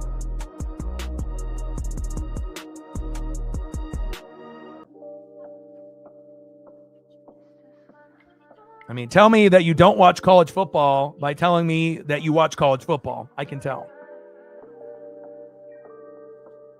Like, sub, donate, comment, share. If you haven't smashed that like button yet, please do. Help us get to 100 likes, 100 on that dono train. And 5 to 15 subs. Let's get it, baby. And again, based on what you do, against an opponent, today doesn't necessarily mean that that's going to carry over. And again, if you're looking at the weapons that Ohio State has compared to A&M, it's not even close, based on the NFL talent that is on the Buckeyes. No one had A&M, with a chance of going all the way. But everyone knows that the Buckeyes and the Hoosiers have the top 2 chances of getting the job done. And then you have the next tier of like Georgia and Oregon, and then the next tier after that with Ole Miss, and then the rest, But again, if you're familiar with college football and you watch every week and it's very clear. But, to compare the Miami A&M, thinking that just because Miami ended up winning 10-3, that they're going to be able to keep up with Ohio State, that's laughable. 34-3 Oregon.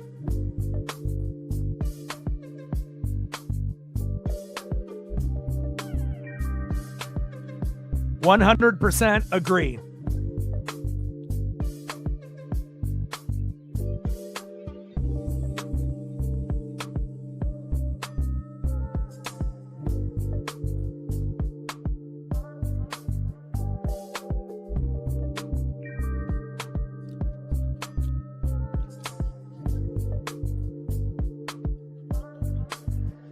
but Oregon, Texas Tech should be close. Indiana, Alabama could be close. Ole Miss and Georgia could be close. And really the only blowout we would assume would be Ohio State and Miami, unless Ohio State has a bunch of injuries in the Cotton Bowl, but I mean, now could you end up having blowouts in 3 of the 4 games? Like, let's say, Georgia blows out Ole Miss, Ohio State blows out Miami, Indiana blows out Alabama. Yeah, of course, it could happen, but the next round is kind of sexy. It's starting to really get amped up. And then once we get to that last round with the Peach Bowl and the Fiesta Bowl, if it ends up being Oregon, Indiana to go to the Natty in Miami Gardens, and then we end up having Georgia and Ohio State, I mean, you can't ask for a better Final Four than those 4 teams. So, I mean, that's what I want to see. I want to have Oregon to have a chance, to be able to get payback against Indiana and Ohio State. Highly respect both of those programs and their coaches with Cignetti and Day. And we're just trying to be able to, win a championship just like those teams. I mean, there's a reason why, the top end of the rankings are owned by the Big Ten, with Indiana, Ohio State, and Oregon all in the top 5. Shotgun set, no huddle. Alonzo Barnett, the third, pass incomplete, short left to Jalen Sanchez. 2nd down and 10 at the Oregon 43. It's been on and off with rain, but again, this is the last day that we're going to see the sun for a while, and we're going to have about 5 days of some pretty heavy rain and whatnot. So I'll still be getting out there with pup, and we'll be going on some long walks. But again, we're in that mode where we're not having any snow or ice. We had some flooding, last week in Oregon and Washington, but overall, it's great Northwest weather. And trying to bounce it to the outside, and you got 3, 4, 5 ducks there in pursuit. And now that's going to turn into the 2-minute warning. 85 likes, 15 more to get to 100.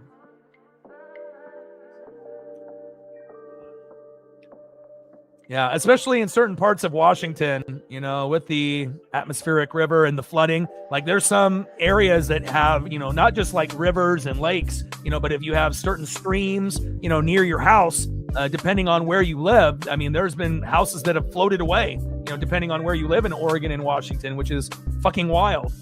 Never really seen too much of that. We had a pretty big flooding incident like in the mid to late 90s, I think like 96. But it's been kind of a minute since we've had some crazy ass weather like that. And, I assume that we're going to get some good snow at some point. It may not be in December. It might be in January, February, or March, but we'll have to wait and see.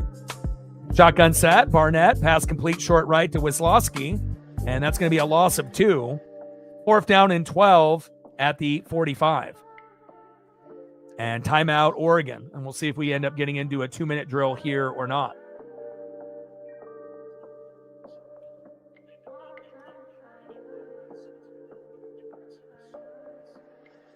I mean, really, it's not necessarily on, I think, Dante Moore. It's really on our offensive line and our defense. If our offensive line can prevent Indiana and Ohio State and Georgia of getting more than 5 sacks, then we have a chance. But again, if they end up getting more than 5 sacks, we're done. Because ultimately what that'll mean is that other than those 5 sacks, there's pressures, and then it's going to make the quarterback uncomfortable. And really, there's only 2 teams, that I feel that could happen to Oregon, possibly 3 if Georgia, plays Oregon in the Natty. But obviously, Ohio State has got the personnel, Indiana's got the personnel, and they've already done it to us. So, again, if we can keep Dante Moore clean, that'll give us a better shot. We feel that we have just as good of an offense as anybody in the country, including Indiana, Georgia, or Ohio State. But, the offensive line and the defense at times, will hold us back. And again, even though I do believe the defense is much better this year than last year, we got more size and more speed. But again, this is college football. If you want to be the best, you have to go against the best. And, we're just trying to chip away. Rio with the punt, 30 yards. And fair caught by Gary Bryant Jr. Great to see Gary Bryant Jr. back, as well as DeCorian Moore, who both have been out for a little over a month, with different injuries. And it sounds like if we continue to keep marching, Evan Stewart, who's been out for the year, potentially could play maybe, against Texas Tech. And if not, then more than likely against Indiana in that, second to last round.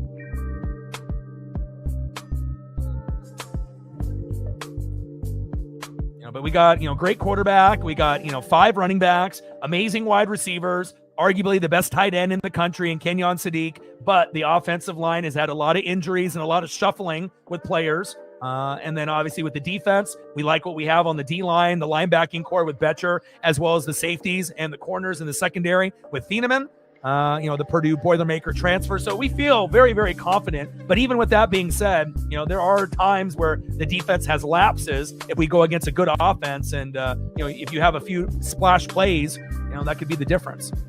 Shotgun set for Dante Moore. Pass complete short middle to Noah Whittington. And a nice 12-yard pass there. First down, Ducks. Move the chains.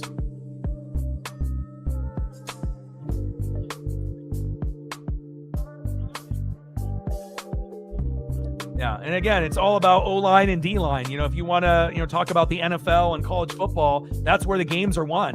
O-line, D-line, defense, coaching, play calling. It's not quarterback, running back, wide receiver, and tight end, even though media will try to push that down your throat. It's always going to be won in the trenches. Facts.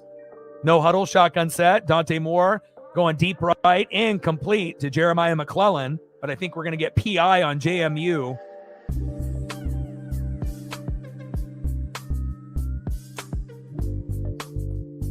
And McClellan is down. And again, we've already had so many injuries at wide receiver. And again, McClellan is probably the most likely guy on the team to have a drop, but at times has stepped up, with some of the injuries to Evan Stewart, DeCorian Moore, and Gary Bryant Jr. kind of filling in the gaps.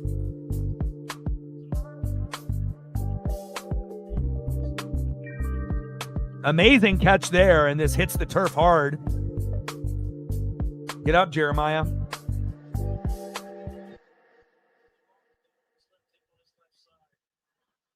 Yeah, and if for whatever reason, if there's like trades and whatnot, the lowest Sadiq would go would be top 20, but again, it's, pretty good chance there's going to be someone that's going to need a tight end, and, there could be another tight end that gets picked before him, and whatnot, but, definitely should be somewhere in that 10 to 20 range in the first round, you would assume.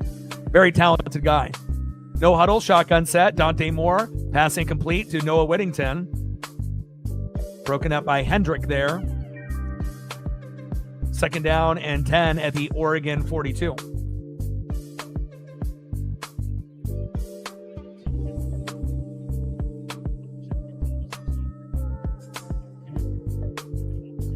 And we'll definitely see how everything kind of transitions on the NFL side as well. You got the Seahawks and the Rams, and the Eagles, the Packers and the Lions and the Niners, and then obviously on the flip side, you got the Broncos, you got the Bills with Josh Allen, you got the Patriots, the second tier with the Texans, the Chargers, and the Jags. You just never know how things are going to play out. No huddle, shotgun set, Dante Moore. Intercepted by Culp, and a nice return for 9 yards. And that does not happen to Oregon often. And great job there by JMU, trying to make something out of nothing. And we'll see. We got a flag on the play here at the end. And we'll see if this is on Oregon or JMU. But great job by Elijah Culp. I mean, they're down 31. Not a whole lot to cheer about, when you're getting stomped on the road by the Ducks by 31 points. But, shout out to them. They're still playing. This is a big moment for them, even though they did go 12-1. And they knew how tough this game was going to be in Autzen. All right, so after the interception, illegal block in the back by Barkside, but interception stays true. Nice job by Elijah Culp. And here on this particular route, I mean, you ended up having a player run into our receiver and knock Malik Benson down. So, again, they ended up getting an interception off clipping one of our guys and knocking him down. So, again, had no chance to be able to get that football.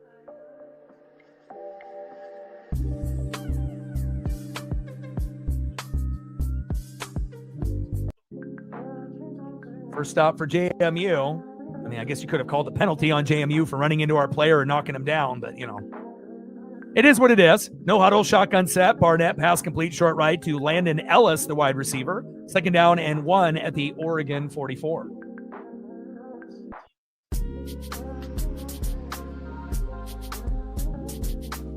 We got less than a minute to go. Oregon pacing for 68. James Madison just trying to get points on the board for Pride, and hopefully they'll be able to get 10 to 13 points before this is over.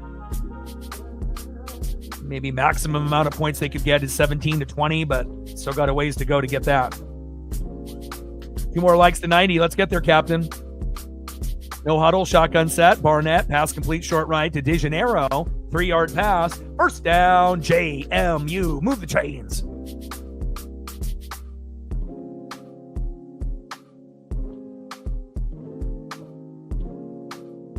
No huddle, shotgun set. Alonzo Barnett, the third. Pass complete, short right to Wayne Knight. And that's a nice 8-yard pass. 2nd down and 2 at the Oregon 33.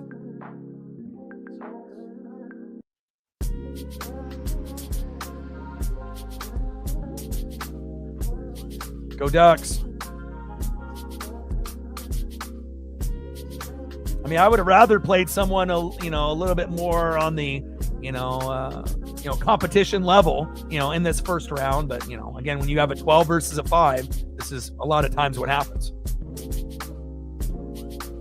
But it won't be like this against Texas Tech. And it won't be like this if we beat them and play Indiana. It'd be low scoring. And then if we ended up beating Indiana, if you go against Ohio State or Georgia, like I said, this is going to be the last round where you have kind of the craziness. And then again, there's still potential chance that 3 out of the 4 games could be blowouts, in the following week. But we also could end up getting 4 really close games, or at least 3 out of 4 being close, besides maybe Miami and Ohio State. And Barnett pass incomplete, deep left to Landon Ellis. And that's going to turn into 3rd down and 2 at the Oregon 33. Yeah, I think Texas or Notre Dame would have been perfect, for the first round matchup to make, outsiders happy and whatnot. So, but again, there's a certain amount of people that watch the college football playoff that only watch the college football playoff, and it shows, and then there's others, like a few of us that have been watching football since, the 80s or 90s or even earlier than that watch every game. And then not only that, of every game of our favorite team, but also games of other teams. So you can definitely tell who watches and who doesn't. But I think that would be agreed upon, Texas, Vandy, Notre Dame, but primarily Texas, Notre Dame. And even though Notre Dame wasn't as good as they were last year, still would have been an interesting team to have in the playoff. And that's also the problem when you have 100 Division I, schools, and you only have 12 spots. No one's ever going to be happy. In the NFL, you got 32 teams, and you have 14 teams in the playoffs. So we got 29 seconds left here before halftime. Timeout, James Madison. Now you got to get hot and healthy at the right time. Agreed.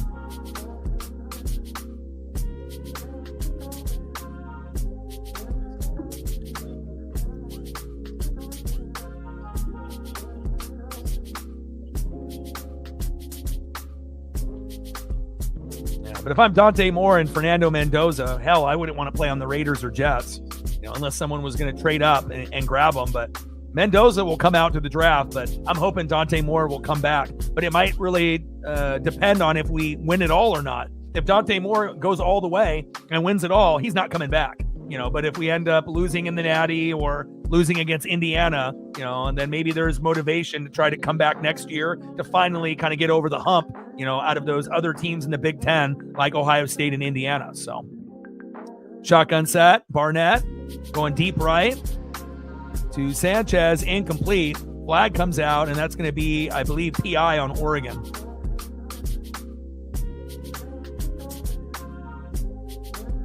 Tyler in the building. What's good, brother?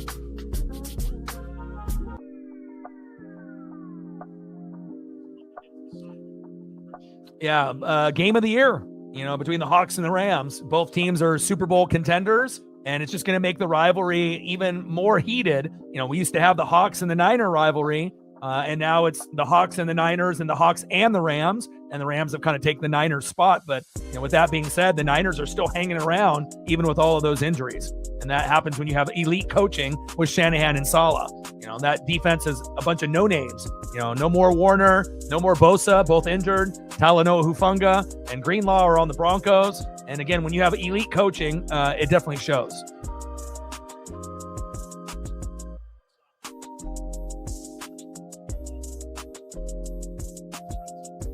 And on first down and 10, incomplete short right to Landon Ellis. Second down and 10 at the Oregon 15. And we've seen JMU close, a couple times, but again, just wasn't able to capitalize and get in the end zone. Now JT in the building. What's good, brother? Yeah, but I think Dante Moore should come back. If Dante Moore doesn't come back, we have a few guys obviously waiting in the wings that could potentially, fight for the spot. But there's going to be a lot of transfers and a lot of coveted, spots that will be open.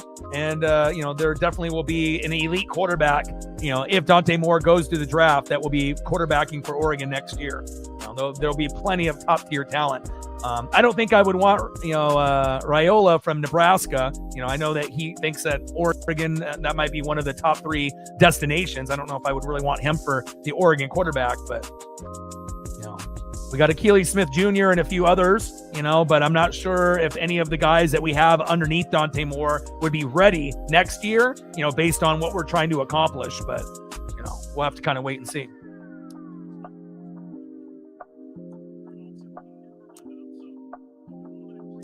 Shotgun set, passing complete short right to DeGeneiro, and that turns in from 2nd to 15 to 3rd down and 15 at the Oregon 20.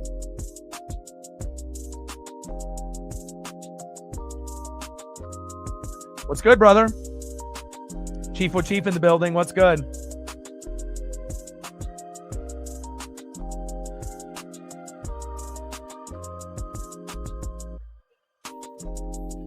Shotgun set, no huddle. Alonzo Barnett the third, going deep middle to Wisłowski, and complete. 4th down and 15 at the Oregon 20.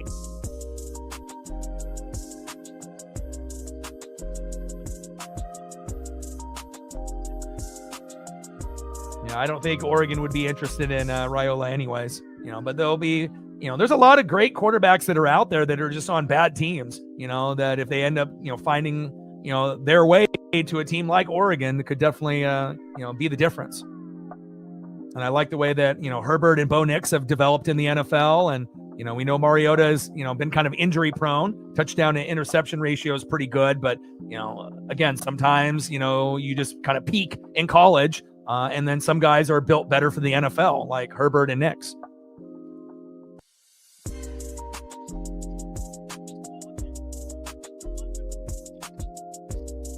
Timeout, James Madison.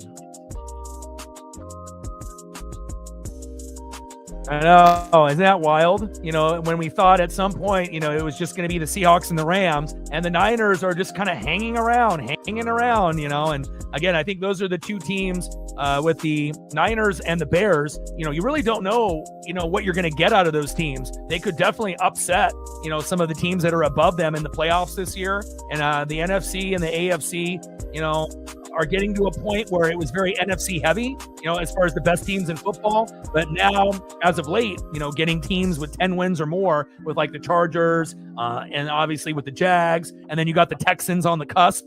That second tier is starting to get a little interesting. The one thing that we know for sure is the Buccaneers and the Panthers. Somebody's got to win from the South. The Steelers and the Ravens. Someone's got to win from the AFC North. And those 4 teams have zero chance, of going all the way. But again, if you're a Buck fan or a Panther fan or a Steeler or a Raven, you're just hoping that you can get in.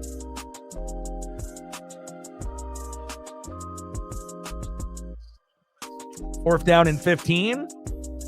With 11 seconds left here in Autzen.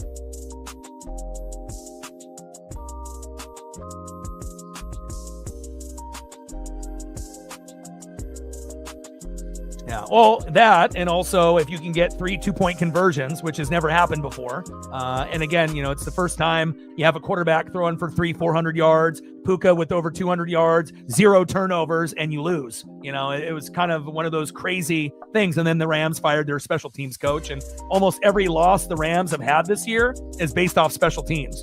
And again, if they didn't get Rashid Shaheed, then we're not even talking about the Seahawks winning that game. So that was one of the best pickups at the time. And, being a Buck fan, I was very familiar with Rashid Shaheed on the Saints. And again, a guy that can come in and catch touchdowns for you as like wide receiver 4, 5, or 6, or a punt returner, kick returner, which obviously he is a specialist for that team.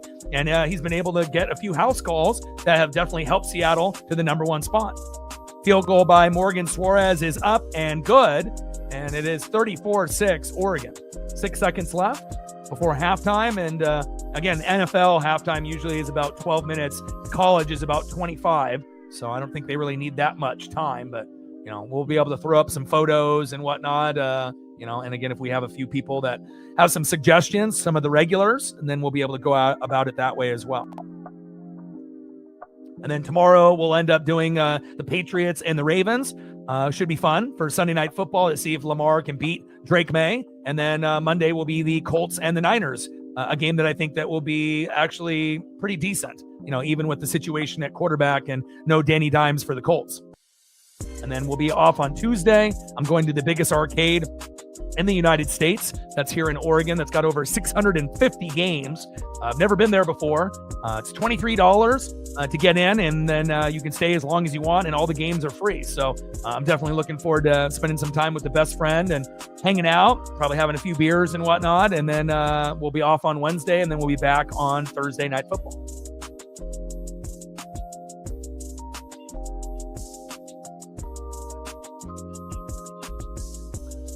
And then the Eagles beat the Commanders earlier today, 29-18. Jalen Hurts, 22 for 30 with 2 touchdowns and 185 yards. Saquon doing Saquon things, 21 carries, 132 yards, and a tutty. And then now the Packers are up 3-0 against the Bears with only 2 minutes left in the second quarter. Another game that's a little underwhelming. We kind of assumed that the Bears and Packer game would be a little bit more scoring than that. But again, we saw the same thing this morning. If you woke up at 9 a.m. to watch Miami, I don't think anyone anticipated Miami and A&M being at 0-0 at half, and all the way until almost the fourth quarter. So sometimes you think and then you start to realize nothing. Sports is one of those things you just really don't know who's going to show up or what version of the team is going to show up on that any given day. And Dante Moore with the kneel down, and that is halftime.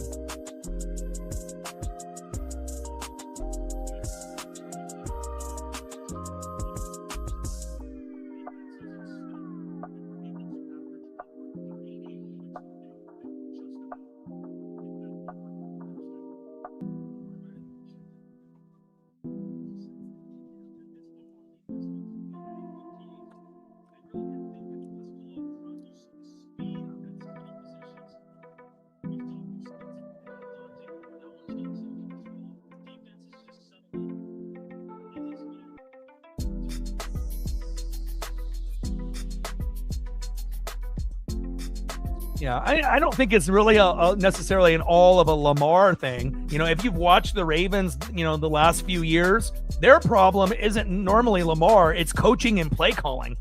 Their team ends up blowing more games, in the second half than any other typical elite team, based on the calls from Harbaugh or the calls, from the OC. And again, it's like when you have Lamar and you have Derrick Henry and you have Zay Flowers and you have Mark Andrews and you have Isaiah Likely, that's all fine and dandy. But if your offensive line is injured and your defense is banged up too, you're not going to be the same type of team where we've seen, them, challenge, for an AFC, championship game push.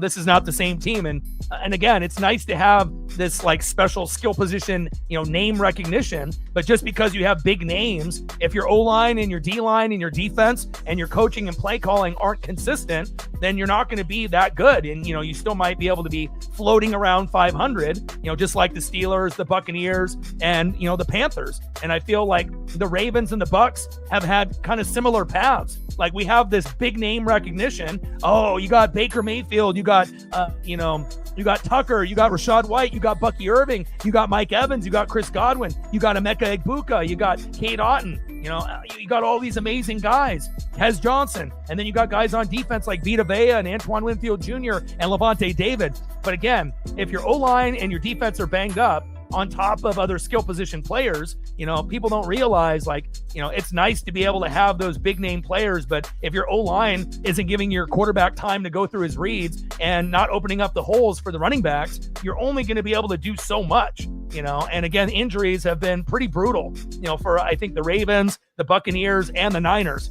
And the real difference between the Niners, the Buccaneers, and the Ravens, the Niners have elite coaching. with Shanahan and Saleh. Ravens and the Buccaneers, they don't. And they probably should fire their coaching staff, and then probably try to start over. And I don't know if, the Ravens, would do that to Harbaugh. He probably will still have his job, but I know the Buccaneers should fire Todd Bowles and to be able to try to find someone better, And again, if you're a defensive-minded coach and the team can't stop a nosebleed, at some point you have to move on, And again, injuries have been crucial, but I think, with the Ravens, it's not really Lamar. I feel it's really the injuries and then the coaching and the play calling. Obviously, the execution for Lamar and Henry's fumbling problems early in the year and a lot of drops, by the wide receivers. That's been, a part of it. But again, they're still in the mix, with the Steelers, just like the Buccaneers and the Panthers. And, it's not like either of those 4 teams are going to go on a deep run. But I know that if you are in the mix with the Panthers, the Bucs, the Steelers, the Ravens, you would like to be that team that makes it. So just saying. Those are the 2 worst divisions in football. No doubt. AFC North and obviously the NFC South, but, it won't be the worst divisions every year.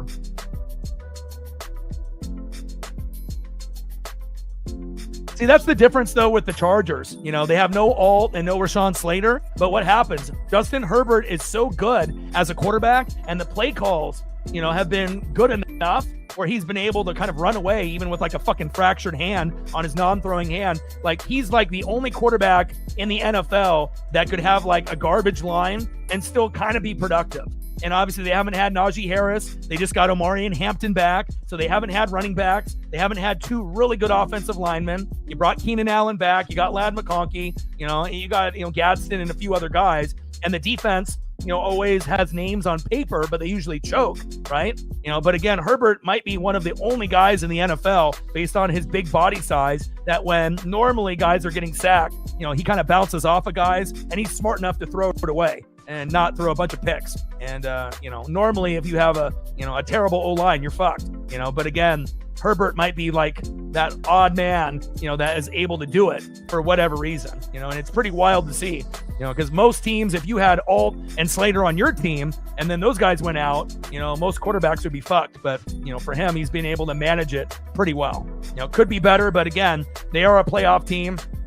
Had to wait for the Chiefs and Mahomes to kind of, drop the ball and whatnot. But obviously you got the Broncos, the Bills, and the Patriots in the top 3. Next 3 after that, Texans, Jags, and the Chargers. And then obviously you're going to have that last spot, either Steelers or Ravens. And then the same thing on the flip side with the Bucs and the Panthers. No chance to go on a deep run. And then you got Seahawks, you got the Rams, right? You got the Bears, you got the Packers, the Eagles, the Niners, the Lions. Nobody knows, how it's all going to play out in the college football playoff. And nobody knows how it's going to play out in the NFL. But you would assume, out of the top 3 teams in the NFC and the AFC, realistically, those will probably be the Super Bowl matchups, whether it be the Broncos, Bills, or Patriots, right? Or the Seahawks, Rams, or Eagles. It's probably safe to say there's a very good probability that, the Super Bowl matchup will be 2 out of those 6 teams. So, Sarah in the building, what's good?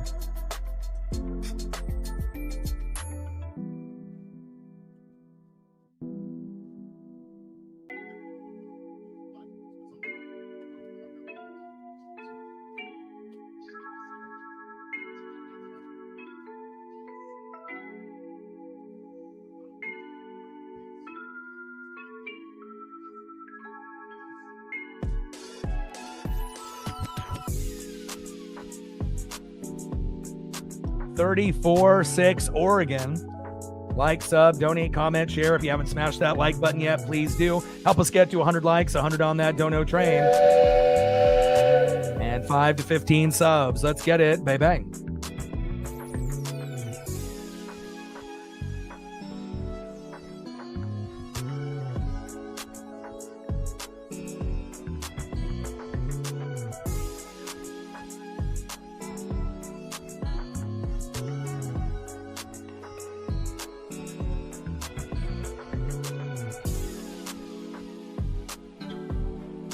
All right, we're at 95 likes. We need 5 more to get to 100. Let's get there, baby.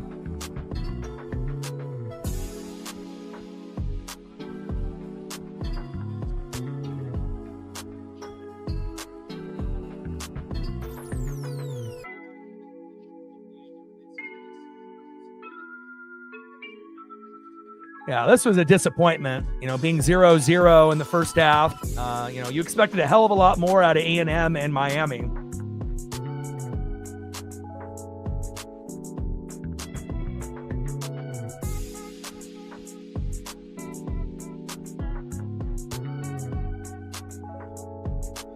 Like, how can you be 10-2 and 11-1 and be at 0-0 at half?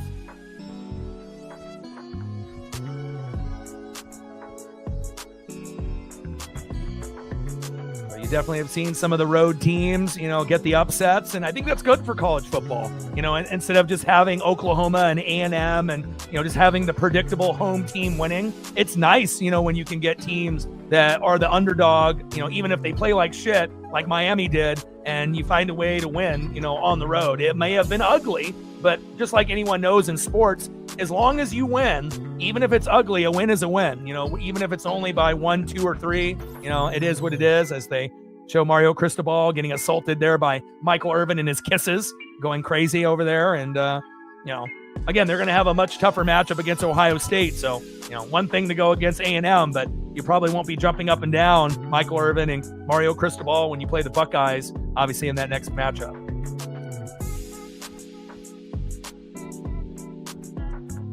Definitely excited to be able to see what we get, obviously, on the NFL tomorrow. And again, 29-18 Eagle final.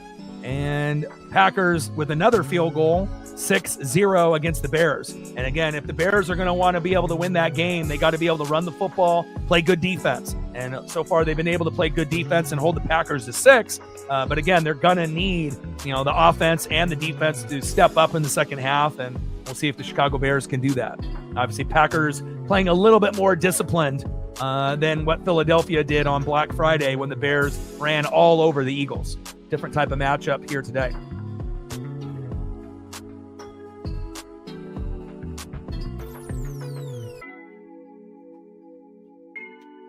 Halftime here in the college football playoff first round matchup. Number 5, Oregon versus number 12, James Madison, 34-6 at half.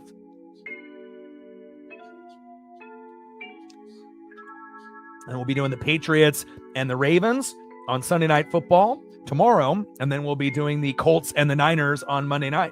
I'm actually really looking forward to both of those matchups. Obviously, Ravens are, with their backs against the wall, trying to, keep pace with the Steelers. And then with the Colts and the Niners, obviously we know that, it hasn't been the same after the, Danny Dimes injury, but I think it's kind of an intriguing matchup. I think the Colts are going to fight. And, even though the Niners will be favored more than likely in that game, I think it actually could be pretty competitive. So definitely looking forward to seeing what happens there.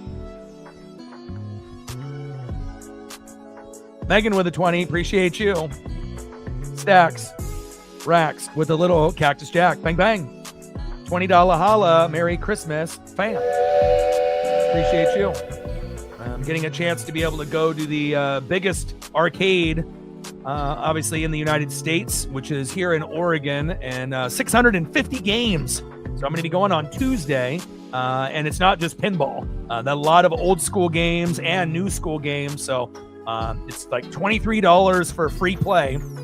So you just pay for admission, and then you can stay as long as you want. So with 650 games, obviously I'm not going to be able to get to every single one that I want, but I'm definitely very, very excited. Me and my buddy have been talking about going to this place, for a few years now, and we're finally going to get the chance to do that on Tuesday. He wanted to go on Monday, but I told him I want to do Colts and Niners and try to be able to watch both of those teams. So we decided to do it on Christmas Eve on the 23rd on Tuesday. And I got a few gifts lined up for him for the holidays as well.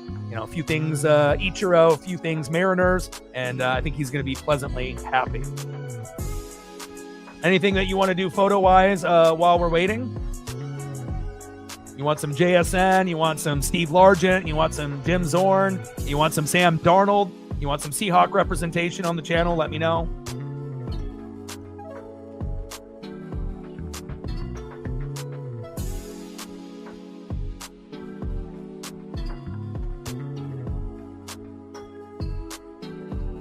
Should have just a few more minutes of halftime. And again, NFL halftime is 12 minutes, which is like the perfect amount. College football, it's 20 to 25 minutes. So we're still going to have a few more minutes to go. And so you have a couple opportunities here. Let me get some representation for Megan for the Hawks. And again, that's what makes sports beautiful. Nobody knows, what's going to happen. Nobody knows who's going to get injured.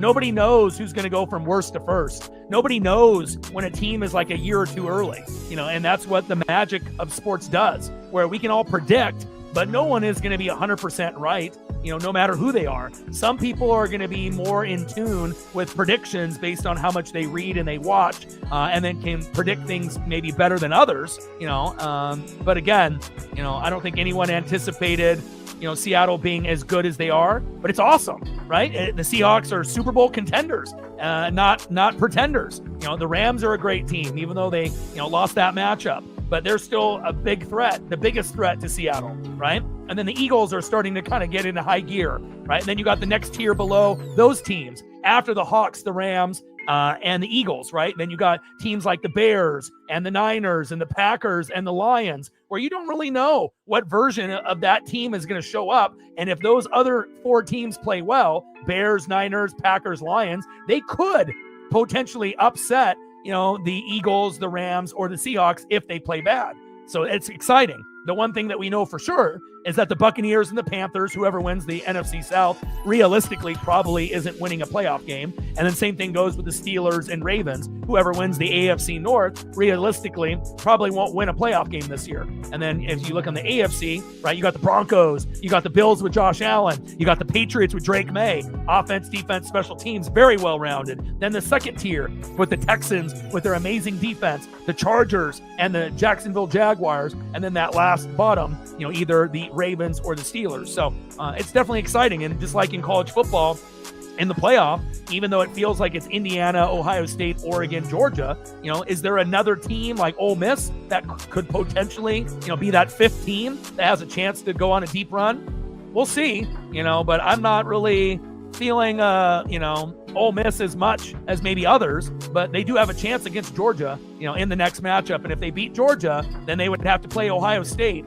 And I don't know if you were able to, go that route, but, Oregon's path is JMU, Texas Tech at 9 a.m. in the Orange Bowl, and then it gets really tough against Indiana and then potentially Ohio State or Georgia in the Natty if we're lucky enough to get there. So I'm definitely excited. The Mariner season didn't end the way that I wanted. The Buccaneer season, obviously, with all the injuries, has not gone my way, but at least Oregon has a chance to make one of the dreams come true.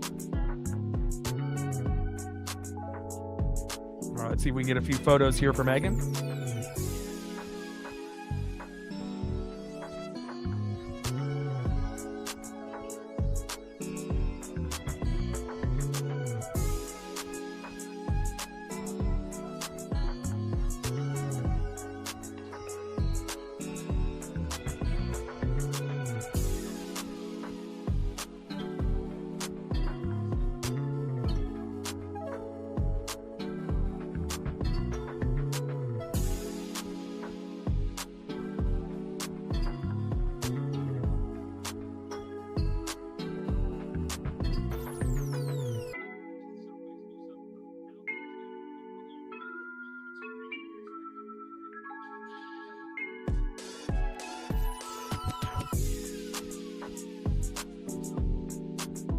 Sorry, I had to step away and get Paisley a snack.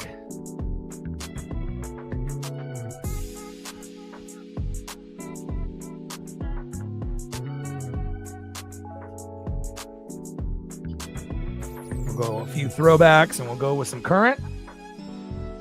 But that Thursday night game was, one of the best Seahawk games in Seattle Seahawk history.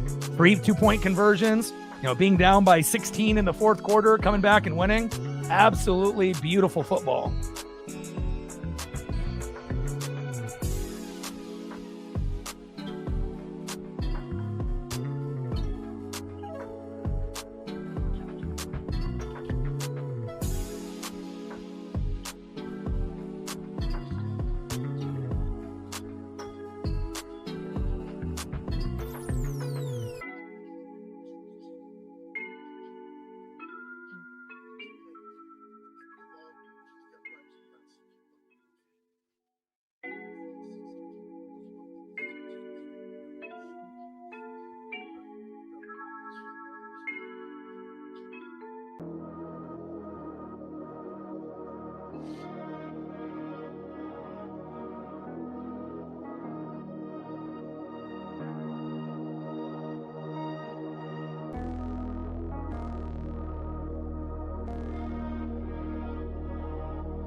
JT with a $5. Appreciate you.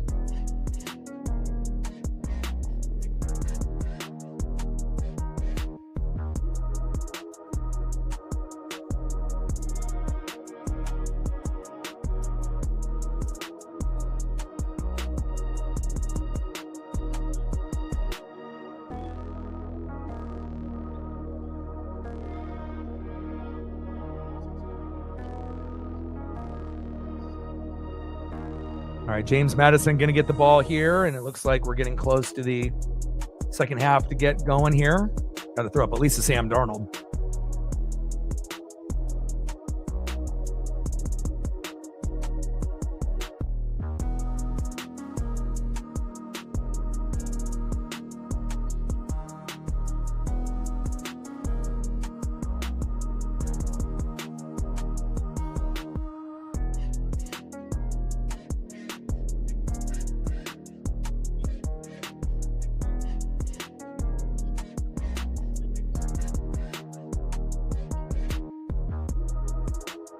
But it really does show you, with Seattle, having issues on the O-line and the defense and the coaching and the play calling. And then if you end up firming up a lot of those weaknesses and you get better, getting a better quarterback, getting, Kubiak, who's been a great play caller for Seattle this year, improving the offensive line instead of being bottom 3, being in the middle and being like 15th or 16th instead of being like 30th or 31st out of 32 teams on the O-line. And then a defense, with a lot of names on the D-line, the linebacking core and the secondary, everything is kind of coming together on top of, Darnold and JSN having this great connection. So again, if you're able to firm up all those weaknesses all in 1 year, then that's what you get with Seattle. Normally teams, they'll firm up, one of the weaknesses and then the next year the other, and then the next year another. But Seattle has been able to kind of fix a lot of the issues that they've had in this, first year with Kubiak kind of running the show.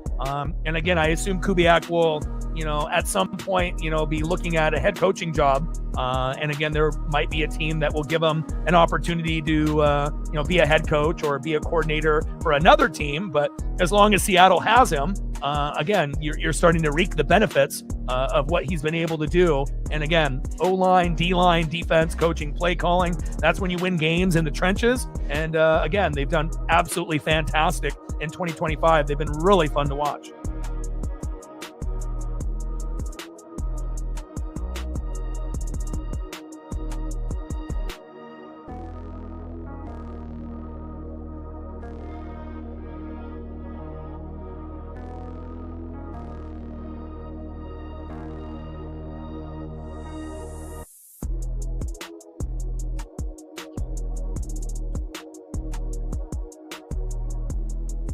Yeah, what is FTD?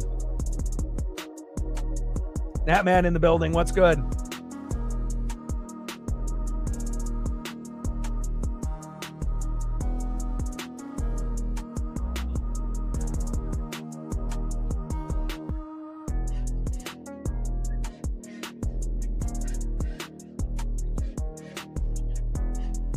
Well, you also have to consider, they've only lost 3 games. Right? So again, you lost by 4, you lost by 3, and you lost by 2. So obviously Kubiak has definitely improved quite a bit, and again, I think there's quite a few, Seattle fans are also unaware on how much better the offensive line ranking wise have been able to produce this year as well. So, overall, it's been a good experience, especially when you've only lost by that amount of points. In the season. No other team has had losses like that, to the Niners week 1, the Buccaneers in week 5, and the Rams in week 11. But, 4 points, 3 points, 2 points, that's pretty wild. And again, much improved on many areas on that team.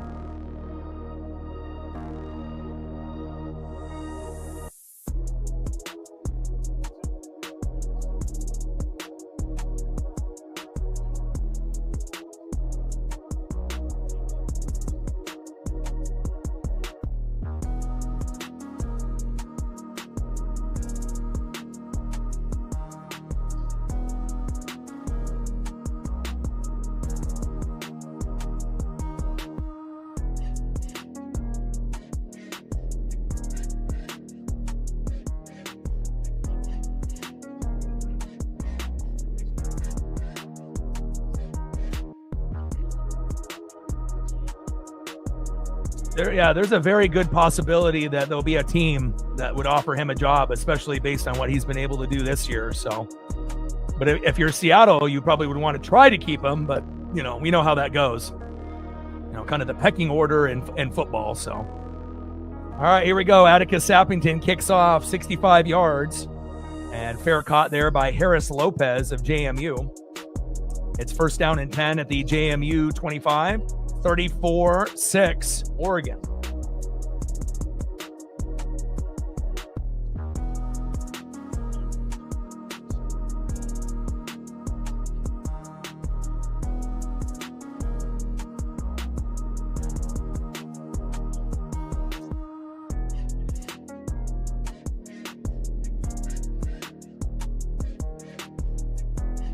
It's like if the Buccaneers fired Todd Bowles, I would assume that Kubiak would be one of the top 5 guys that we would try to get, if we could, get somebody.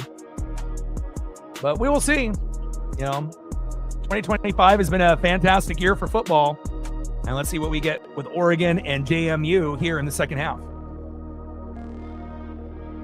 I already knew this game was going to be relatively easy. Home game in Autzen, JMU had no chance. But again, that Texas Tech game at 9 a.m. is going to be really tough. We have to start fast in that game. And if we're able to win that, then it gets, to the extreme, toughness when you're going against potentially Indiana. And then if you get past them, then obviously Ohio State or Georgia in the Natty.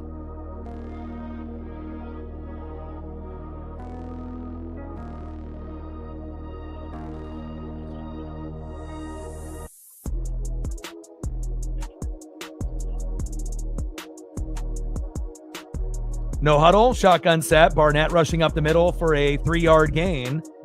Third down and 3 at the JMU 32.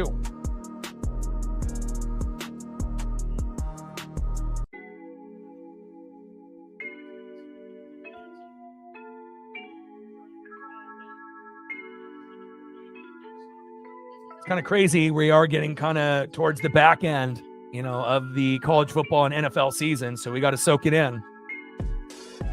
Oh, final score prediction. I have no idea. I know that we're not going to be scoring 68 points. We're not going to double what we have now. I would assume we'll finish this game in the high 40s or the mid 50s. And then if you're James Madison, you probably want to try to get to 20 if possible, but it'll be easier said than done. No huddle, shotgun set. Barnett passing complete short middle to Wisłowski.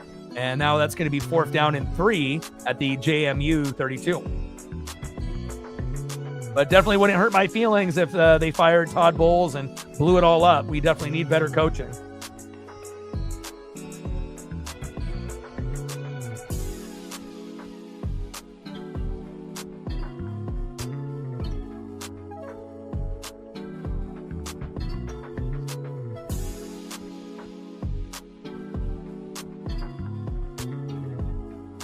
No huddle. And then we got Dupree there rushing up the middle with a 16-yard gain. Wow. First down, JMU. But I guess when you get to a point, when you're down by 28 points, sometimes you got to end up going for it on 4th down, huh? 4th down and 3 turns into 1st down and 10.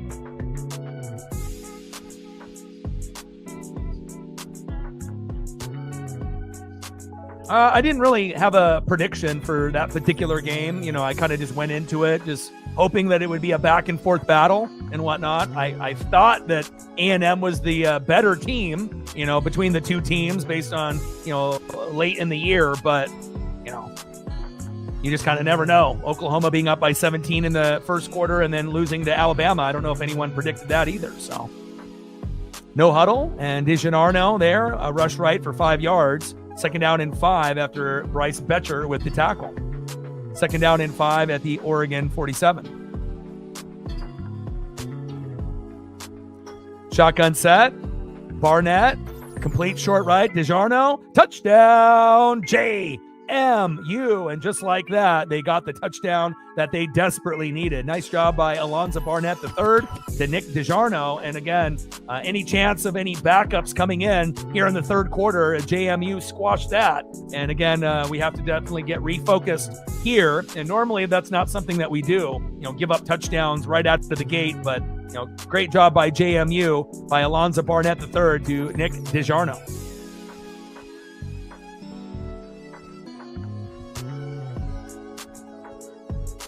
Yeah, Indiana will be playing Alabama, so still think Indiana will win that. And Ohio State will beat Miami. Really, the other games are going to be, I feel, maybe the closer ones. Ole Miss and Georgia, pretty close. Could go either way, even though Georgia will be favored. And then, obviously, with Oregon and Texas Tech. But a fantastic yards after catch there. Beautiful play. Extra point is up and good.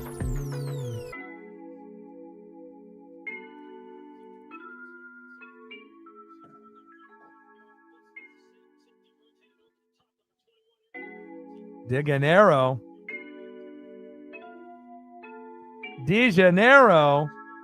Beautiful.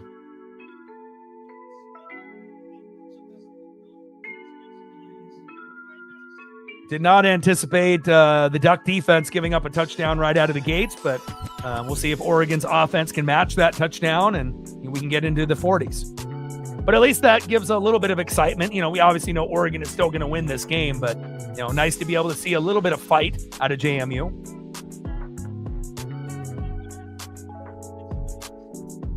Well, it would have been probably Notre Dame over, Miami, or Notre Dame over Alabama, but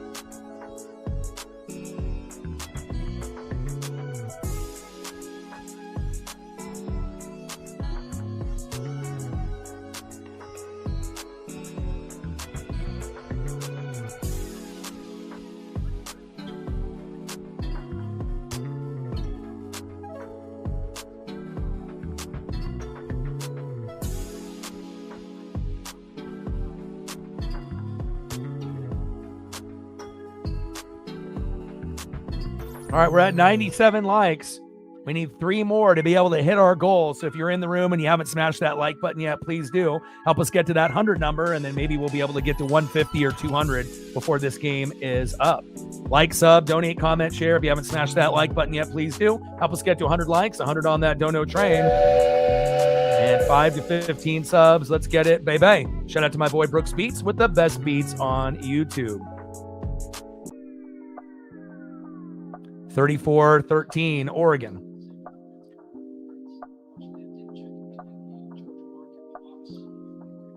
I mean, obviously the speech in the locker room is going to be a little bit different, when you're up 34-6 rather than being down 34-6. So obviously JMU came out with a lot of fire in their bellies, and were able to get the touchdown, and maybe Oregon in the locker room was focused, but again, it's a little bit different when you're up by 28 rather than being down by a bunch. So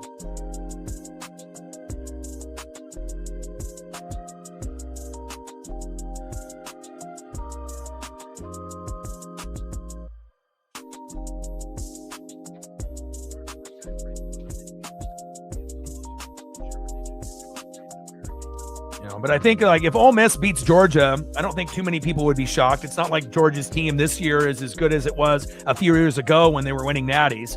They're still a team that could win it, but they're not as dominant, as they were a few years back. So I feel like, we'll see where that goes. Texas Tech and Oregon could be close. And then, I'm definitely curious to see what version of Alabama shows up against Indiana. If it's a very good version, it could be a little bit closer than people think, but I still have Indiana winning. And then really the only game that should be a blowout will be Ohio State and Miami, as long as Ohio State plays Buckeye football. But you just never know, slow starts, fumbles, interceptions, pick sixes, self-inflicted wounds, blocked field goal, blocked punt. You just don't really know, what's going to happen. So, but it definitely is going to make for an exciting college football playoff the rest of the way. Captain says we got to 100. Let's go. Let's see if we can get to 150 before the stream is up. And Rosa with the kick, 41 yards and a nice 11-yard return. Salapega. First down and 10 at the Oregon 35.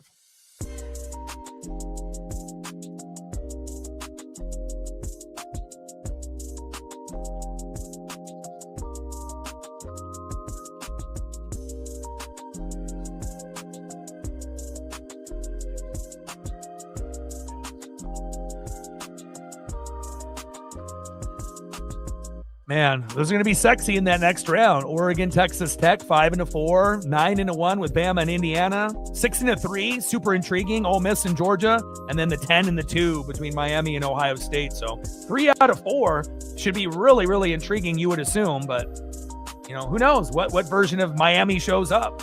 And if Ohio State plays bad, I still assume that they would win, even if they play bad. I don't think Miami has the personnel to keep up with the Buckeyes personally, but you never know.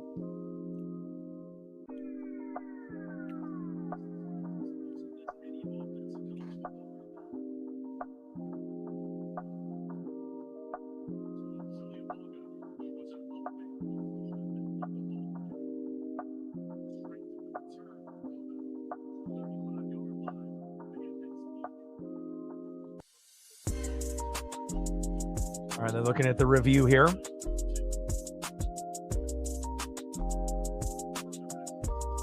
Yeah, I mean, if it's the Miami, version that we saw today, I mean, they would get blown out.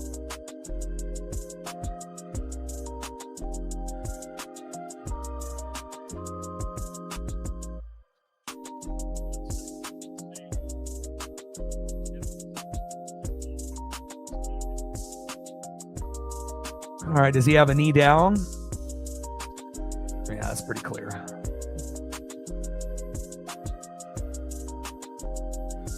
All right, after the review, how are you going to get the ball and have your knee hit the ground immediately?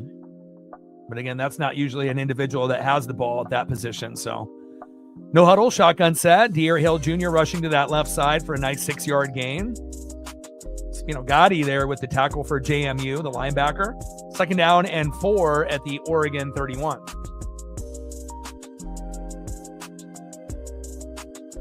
Austin is a very intimidating place. Again, you have to play perfect to be able to beat us, obviously in our home turf. And Indiana played, perfect. And again, they were able to get big sack lunches on Dante Moore, and that's how you beat Oregon, because once you are able, to win the line of scrimmage, then, things start going sideways for Oregon. We're not as good in the run game. We're not good in the passing game. Quarterback gets rattled. Defense gets tired. Then they start giving up points, and that's the perfect storm, on how Indiana and Ohio State have been able to beat Oregon the last couple years. No huddle, shotgun set. Dante Moore, short right to Malik Benson. Caught. Keep it moving. There we go. 1st down, Oregon. Move the chains. Nice 16-yard pass there by Dante Moore. And again, I don't think he would want to be on the Jets or the Raiders. So I assume that he'll be back, for Oregon next year. But if he decides to go to the draft, good luck with teams like that. I wouldn't want to be playing on those teams. Shotgun set. Dante Moore going deep right. Malik Benson is there. Touchdown, Oregon. Let's go. Let's go. 45-yard touchdown pass. Dante Moore is cooking. 13 for 16, 272 yards, 4 touchdowns, and 1 pick. For obviously, I know this JMU team is not on the same level, but still, that's very impressive, for any quarterback, including Dante Moore. And we know Fernando Mendoza ended up winning the Heisman. But again, if you look at his numbers compared to Joe Burrow, when he won it, Burrow had doubled the stats on yards and touchdowns. So I feel like it was kind of easy competition for Mendoza this year. You had Love, the running back at Notre Dame, and you had Sayan there for Ohio State. But honestly, I feel like the Heisman class was one of the weakest that I've ever seen. No disrespect to Fernando Mendoza, but he ain't no Joe Burrow. And if you look at the numbers, quite a bit less, than some of the other guys that have won it in the previous years.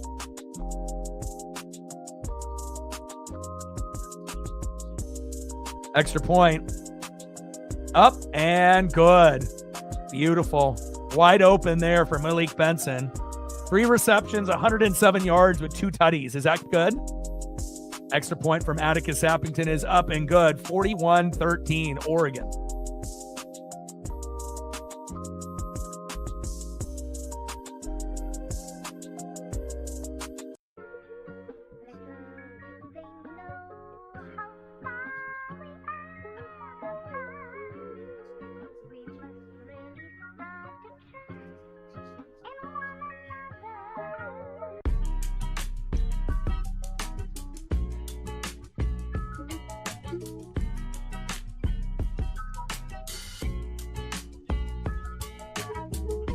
Man, if we keep playing like this, we might actually get to 60 points before this game is up. But again, we need to be able to have, all of the main starters healthy and ready, against Texas Tech. We're really looking forward to that one.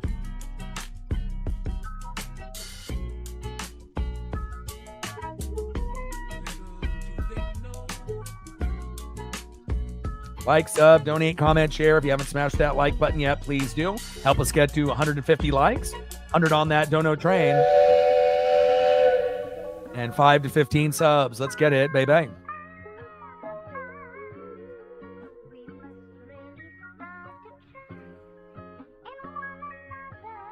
Looks like we gained 25 subs since last time I checked. We needed 87 when the stream started to get to 23,400. Now we're at 62. 62 to 23,400. Let's go. Shout out to all the 25 subs that we've gained so far in the stream.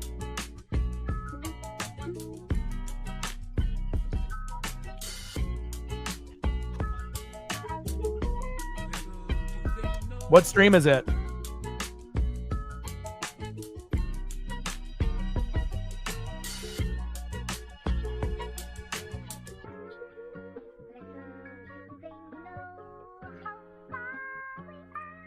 Show me the link here in the chat, and then I'll be able to report them.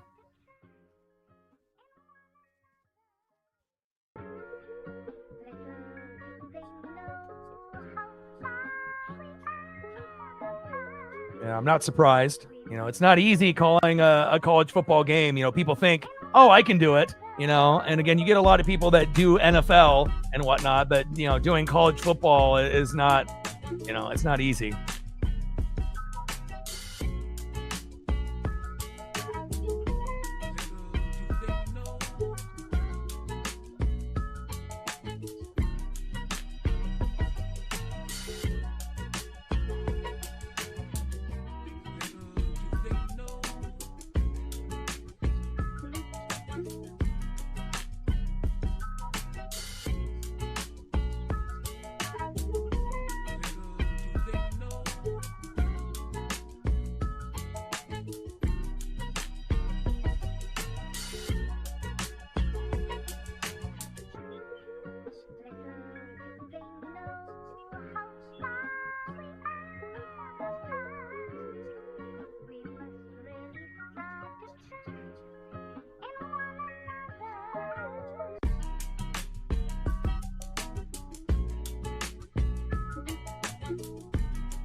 No huddle shotgun set. Barnett. Pass and complete short right to Wisłowski. And complete. Second down and 10 at JMU 25.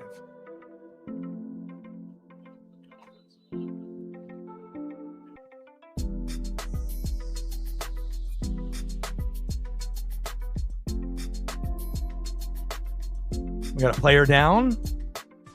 Pat McMurdy.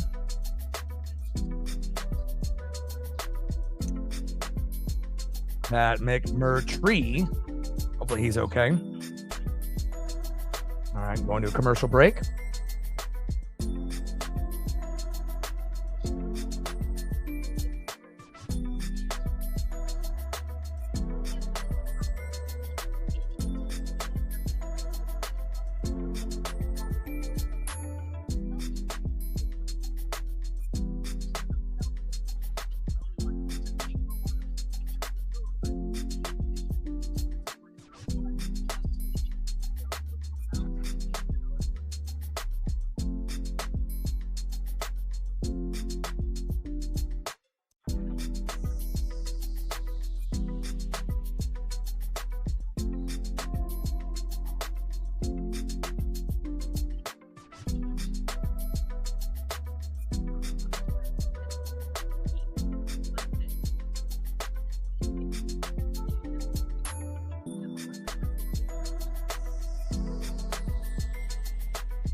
Shotgun set. Barnett, short left to Braden Weslowski. 5-yard pass. Third down and 5 at the JMU 30. And, it's unfortunate when you get people, stealing audio from my stream because they can't do it on their own. And again, not the first time, but again, I've already reported it to YouTube. So as you're listening to the broadcast, for all the individuals that are stealing it on Oregon Ducks Live, you're going to have to find another way, and you will be getting a report from YouTube shortly. It's a lot better to try to do things yourself than try to steal other people's content. No huddle, shotgun set. Barnett, sack for a loss of 3. Alonzo Barnett, the third. 4th down and 8 at the JMU 27.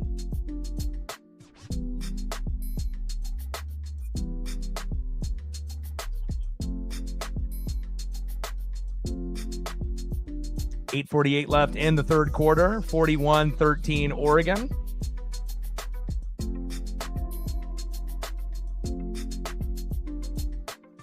And again, if you don't want legal action, you end up shutting the stream down immediately. You continue to do it the rest of the way.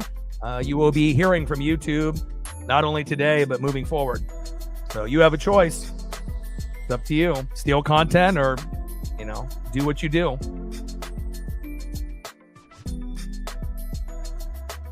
The only content that you're going to get like this is the Northwest Sports Fanatics. That's it. You get it anywhere else, stolen. Bree with the punt, 50 yards. Malik Benson return of 9 yards. First down and 10 at the Oregon 32.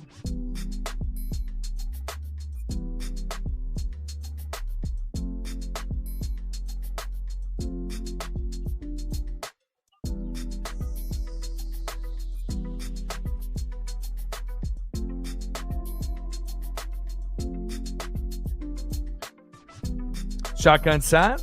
Jay Harris rushing to that right side for a yard. Gotti there from James Madison with the tackle. Second down and 9 at the Oregon 33.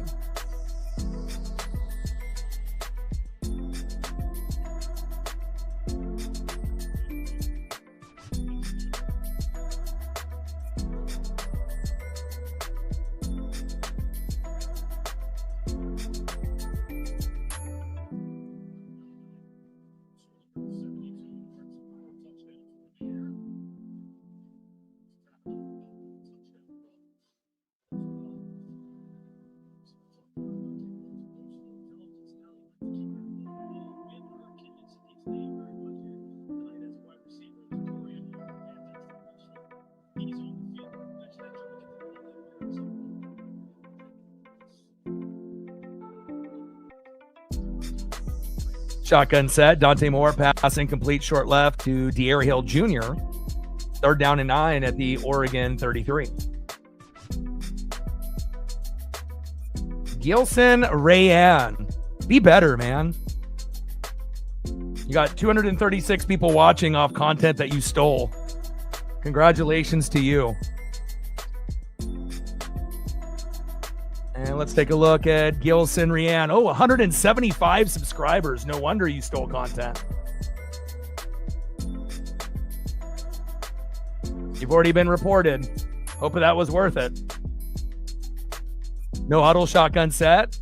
Dante Moore passing complete short right to Decorian Moore, which is going to turn into 4th down and 9 at the Oregon 33. Being a smaller YouTube channel and stealing other people's content is not going to get you to where you want to go,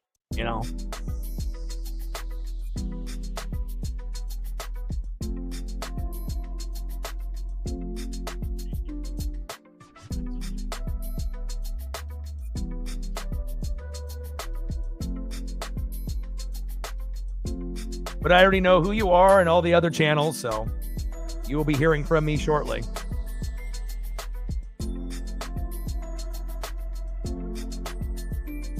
Ferguson Reynolds, punt for 40 yards, out of bounds. First down and 10 at the JMU 27. Appreciate you, J-Dub. $5 holla. Stacks. Racks with a little Cactus Jack. Bang, bang. $5 holla on the dono train. Appreciate you.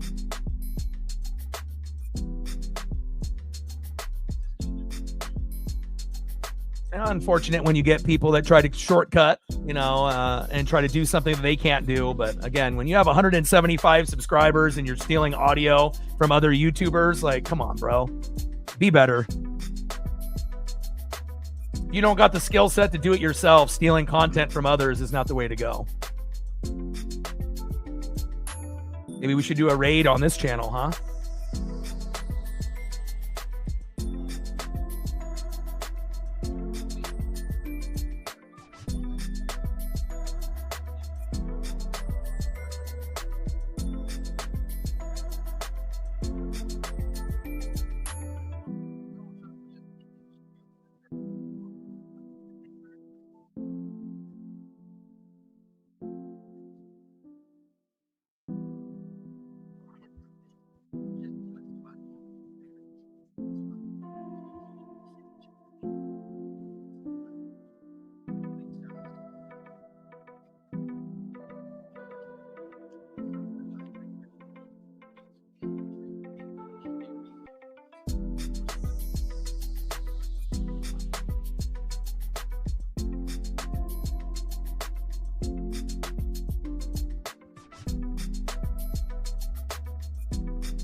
That's wild, man. But I guess that's how it goes. When people can't do things themselves, what's the easiest thing to do? Cut corners. But cutting corners is, not going to get you where you want to go. Oh, they're stealing the audio. What I'm doing, with the beats, as well as, all the audio into the game. So.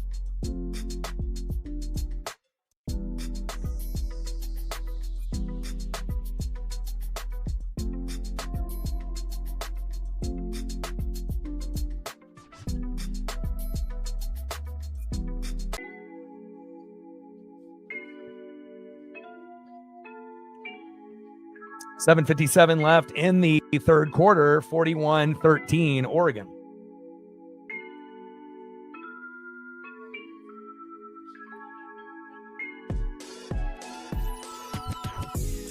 First down and 10 at the JMU 27.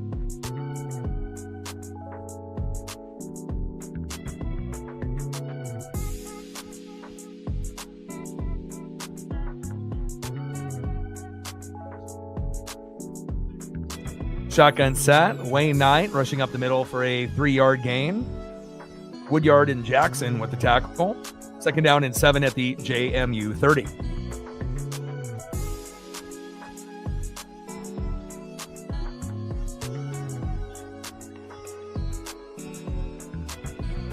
Shotgun set. Barnett. That's incomplete, short right to Wisłowski. It's going to go to third down and 7 at the JMU 30.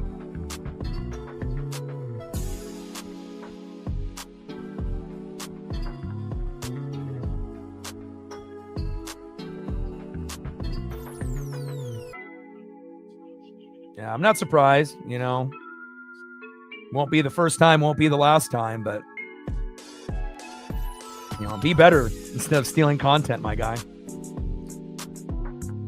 Never going to make your dreams come true without being authentic. Third down and 7 at the JMU 30. About 7 minutes left in the third quarter. 41-13 Oregon. No huddle, shotgun set. Barnett, short right to Isaiah Alston, incomplete.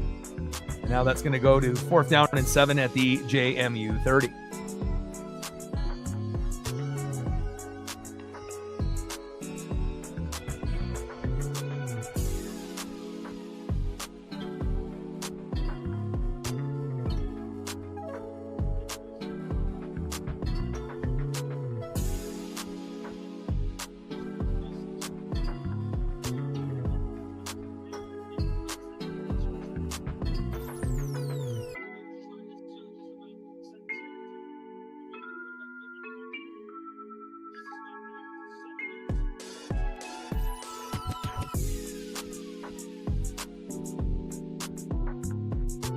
And Rhea punts, and that's blocked.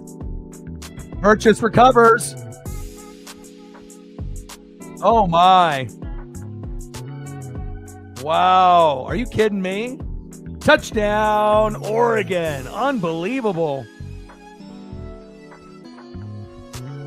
Anytime you can end up getting a special teams touchdown, whether it ends up being a punt return for a touchdown, a kick return for a touchdown, pick six, fumble for a touchdown, it really gives you that extra lift. And wow, big block on the punt and a nice scoop and score.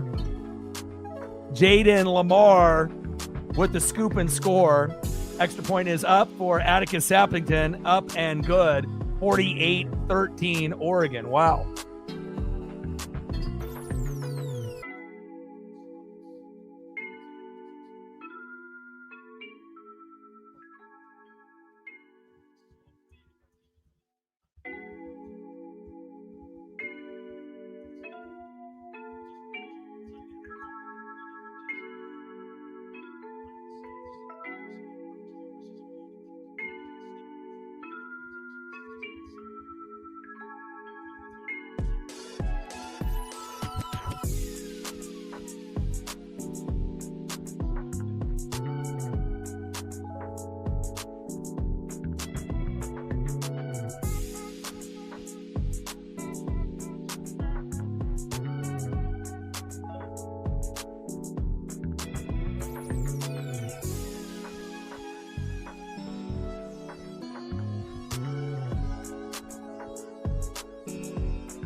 Sappington kicks off 65 yards. Nice 20-yard return. Harris Lopez. First down and 10 at the JMU 20.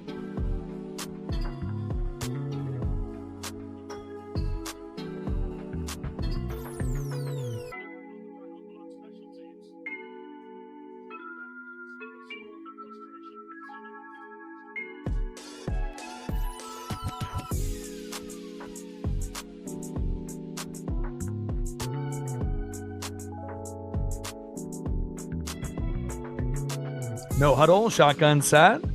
And Wayne Knight rushing up the middle for a 2-yard gain. Second down and 8 at the JMU 22.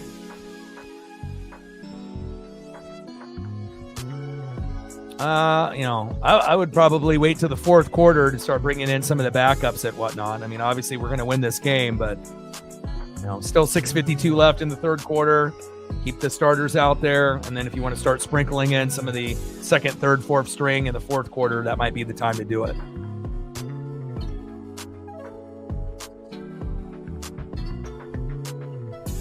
No huddle, shotgun set. Alonzo Barnett the third.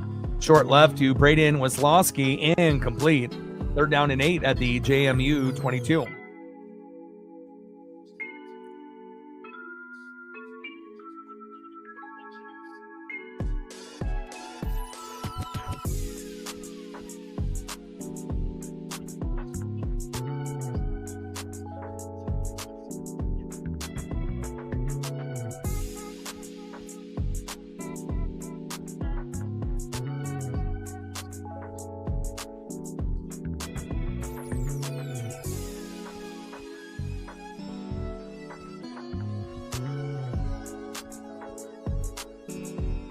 No huddle, shotgun set, Barnett. And looks like that's going to be PI there on DeGennaro. It's going to be an 11-yard penalty after all of the action. Second down and 19 at the JMU 11.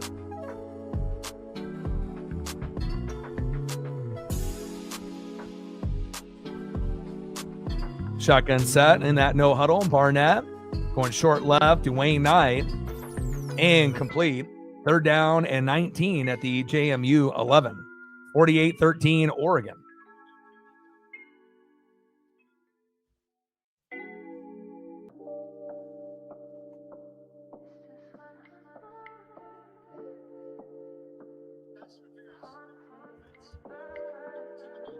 I got to copy this link so that way that we can send a report for copyright infringement. All right, Gilson Rayanne, be better. All right, they click on here. They copy the link here. All right.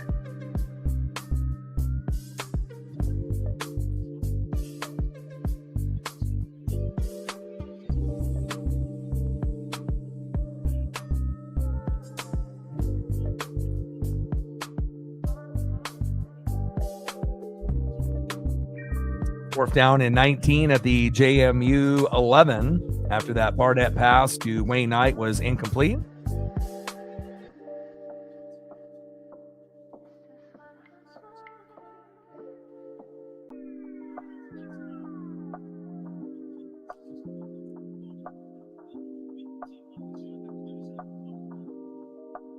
And Rhea punts 43 yards to Malik Benson, 9-yard return. First down and 10 at the JMU 45.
Just had to put in the request there for the stealing of content. So just going through kind of some of the bases there. No huddle shotgun set. Dante Moore pass complete short middle to Jeremiah McClellan. 22-yard gain. First and goal at the JMU 9. Let's go.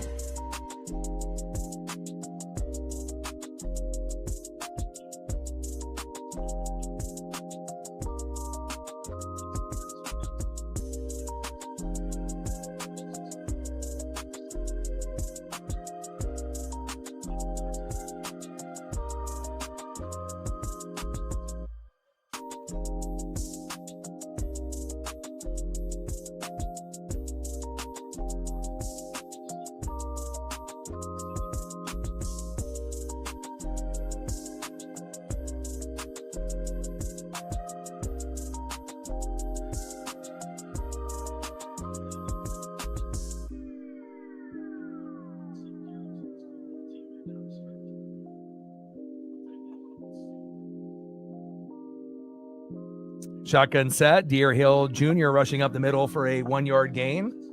Second and goal at the JMU 8.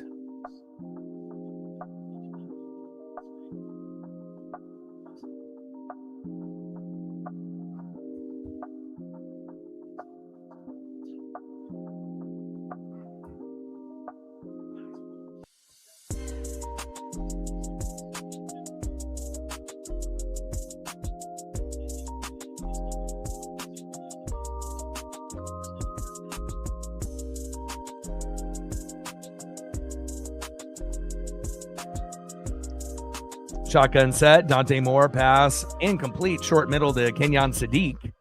Third and goal at the JMU 8.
shotgun set. Dante Moore intercepted.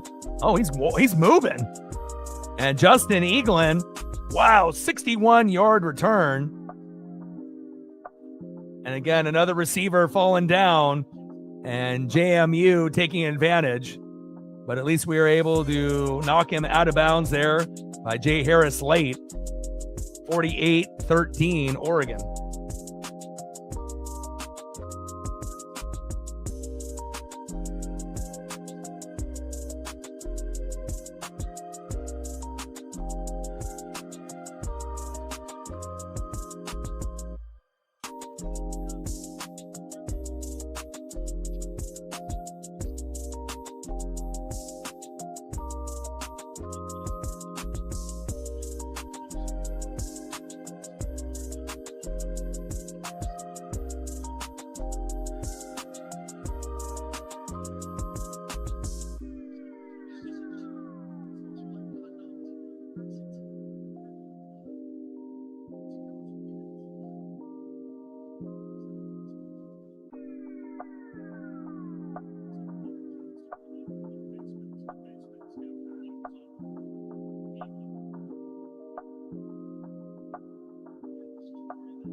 No huddle, shotgun set. Barnett pass complete, short left to Wisloski. 5-yard pass. 3rd down and 2 at the Oregon 13.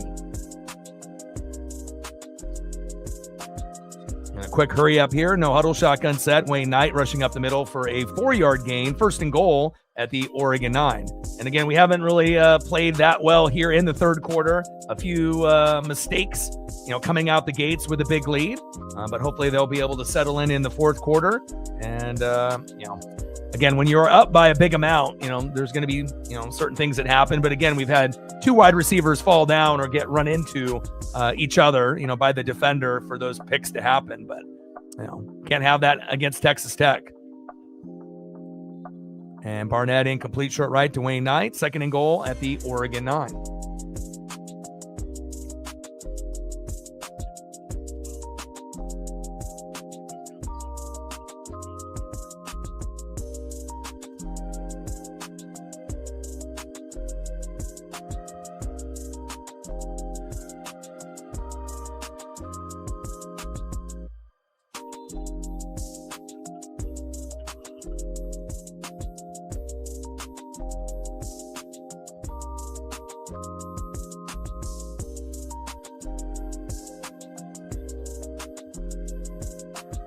Ten-yard penalty there by Trent Wilson with the JMU holding call. 1st and goal at the Oregon 19.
No huddle, shotgun set. Barnett, pass complete, deep left to George Pettaway. Touchdown, JMU. And again, taking points off the board and then being able to put up your own. Huge, 48-19. Obviously, Oregon is going to win the game, but we want to play a little bit better, here in the second half. And again, there will definitely be some meetings, throughout the week, kind of going over what we did great in the first half and what we did not do great here in the 3rd quarter. Extra point is up and good. 48-20, Oregon.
All right, I just got to apologize. I had to be able to kind of go through the process of, individuals stealing content, like Gilson Rayanne, that's doing it right now. So obviously, once they get the notice, they have a good chance to get a copyright strike. And if you end up getting 3 copyright strikes in a short period of time, your channel is deleted forever. But, again, when you only have 175 subs and you're desperate to be able to steal other people's audio and content, then there you go. But I do apologize. I wasn't able to be as present here in the last couple minutes, but I think I got everything done here. YouTube has the request and it is under review. And hopefully that'll lead to a copyright strike. And, hopefully we don't have this issue again, which it may happen with other YouTubers down the road. But, usually people aren't that dumb, to be able to steal other people's video or audio or both.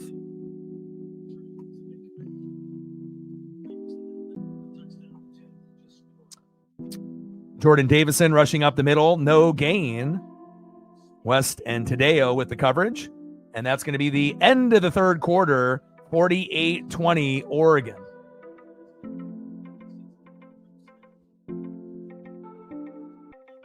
Appreciate you, Sean. I had another individual come in and mention it earlier, but I had to see if this individual was going to take the stream down on their own or not. And obviously, if they wanted to take a copyright strike and, have their account affected, then, I got to do what I got to do, right?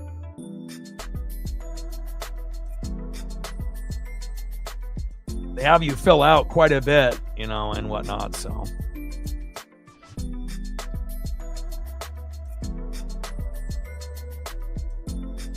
Fuck around and find out. End of the third quarter, 48-20 Oregon.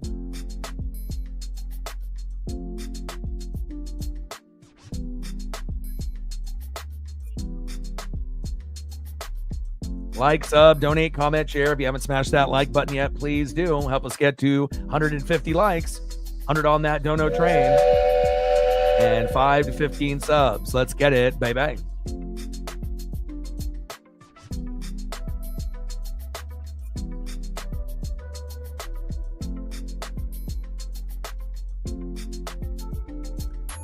Ducks up by 28. But again, that third quarter wasn't too kind. And again, we need to be much better, in the second half. Can't play like that against Texas Tech.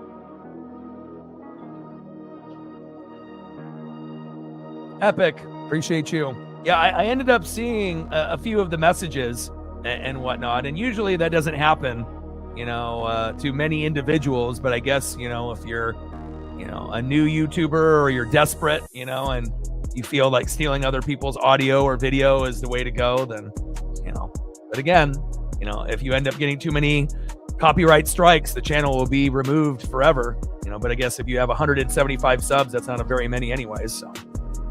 But good luck starting over. Minnie in the building. What's good?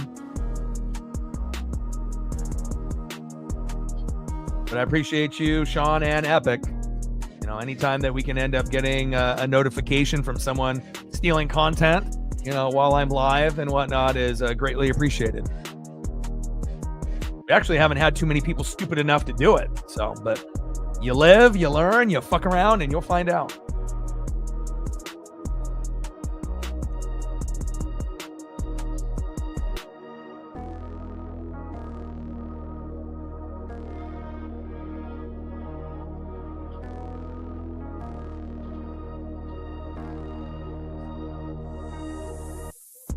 Imitation is the biggest form of flattery, but stealing content, that's a no-no.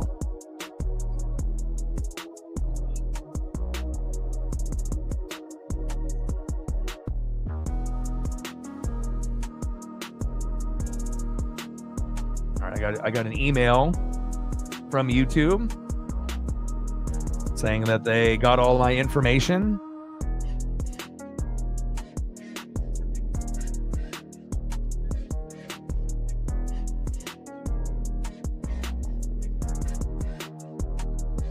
I mean, I'm not like every other YouTuber that's out there. Obviously, we know, 99.999%, use one mic. I might be the only one on YouTube that uses two. But based on, the studio and, me calling games and watching games and, different screens, it gives an opportunity to, have a better audio, to have good symmetry, from the left side and the right side. And obviously, having great sound. And, it's like if you have one mic and you're looking this way, and then all of a sudden something's going on over on the other side, you don't want to have that moment where, people can't hear what you're saying. So, I've always done things, originally and whatnot. So, some people won't understand the method to the madness, but that's okay. Yeah, we got a channel right now that is stealing my audio for the game since they can't, provide any video of the game itself. So they thought that they could just steal me calling the game for their channel. Nice try. No huddle, shotgun set. Dante Moore, pass, complete short right to Jordan Davison. And that is incomplete. 4th down and 9 at the Oregon 49.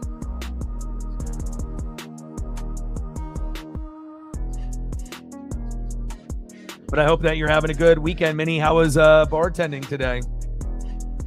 Hopefully you ended up getting a few good tips. Ferguson Reynolds punts 40 yards to the JMU 11. And again, a very dominant first half by Oregon and a few mistakes. We've had a couple interceptions with Dante Moore, but with both receivers falling down or getting knocked down by the defense. Still got to give them credit. They got to 20, and I felt like getting to 20 to 24 might be their max. But again, I don't know if we're going to be seeing any of the backups in the fourth quarter based on how poorly the third quarter went. Some of it was, not really on us, especially if you have a player run into a receiver, they fall down, and then you get an interception, and then they don't call PI. What can you do? And then you had another receiver fall down in that big long return, but So I'm not really sure if those picks were necessarily on Dante Moore, like a normal pick would be, just like a bad throw, into double coverage or something of that nature. But still a mistake is a mistake, and we need to be better. And we have 1st down and 10 at the JMU 11 for James Madison and the Dukes. It's close to 9 o'clock. Stay warm out there, Minnie. Like, sub, donate, comment, share. If you haven't smashed that like button yet, please do. Help us get to 100 likes. No. 150 likes. 100 on that dono train. And 5 to 15 subs. Let's get it, baby. 48-20, Oregon lead.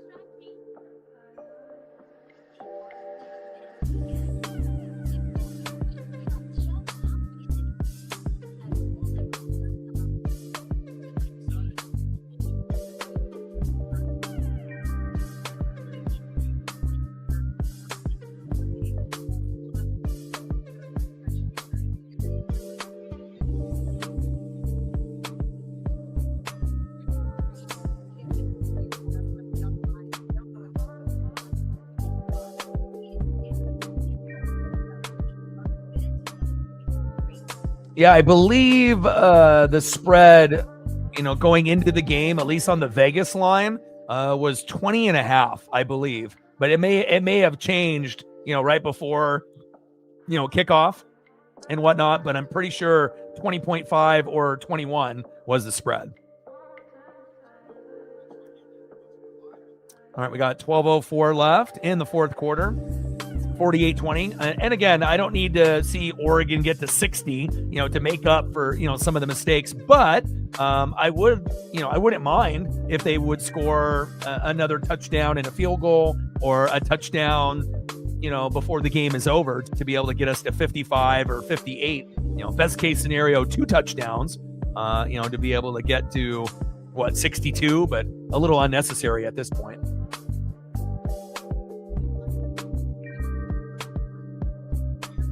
But I do apologize for being a little unpresent, for a few minutes there in the third quarter while I was filling out all the quote unquote paperwork that you have to do when you try to be able to get, a removal request, to YouTube. But they've already responded back to me, with the email and whatnot. So hopefully that doesn't happen, again. But, if it does, I know how to get to where I need to go a little bit quicker this time around. And I appreciate all of the loyal listeners. And again, if you're stealing content, shame on you.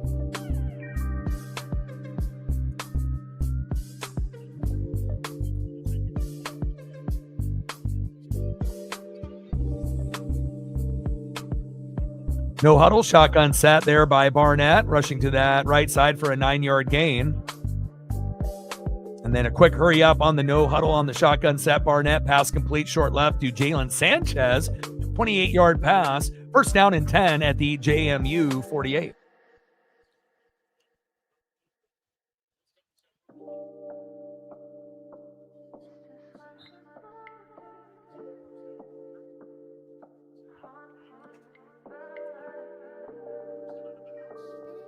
Got about 13 minutes left in the fourth quarter. 48-20 Oregon.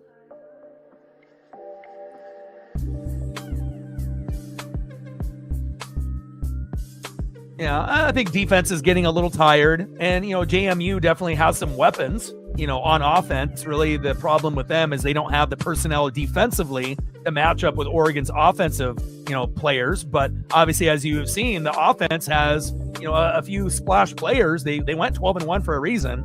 And a nice 31-yard pass by Alonzo Barnett III. That's to DeGeneiro. And another big gain, 31 yards. And again, if the defense is on the field, as often as Oregon has been, and if we end up having quick scores or turnovers, eventually fatigue, is going to end up hitting a team. But, a couple of the interceptions were kind of booty, based on players getting run into and falling down, or just falling down. But again, a win is a win. It wasn't the prettiest, but we'll see if we can finish strong here in the last 12 minutes or so.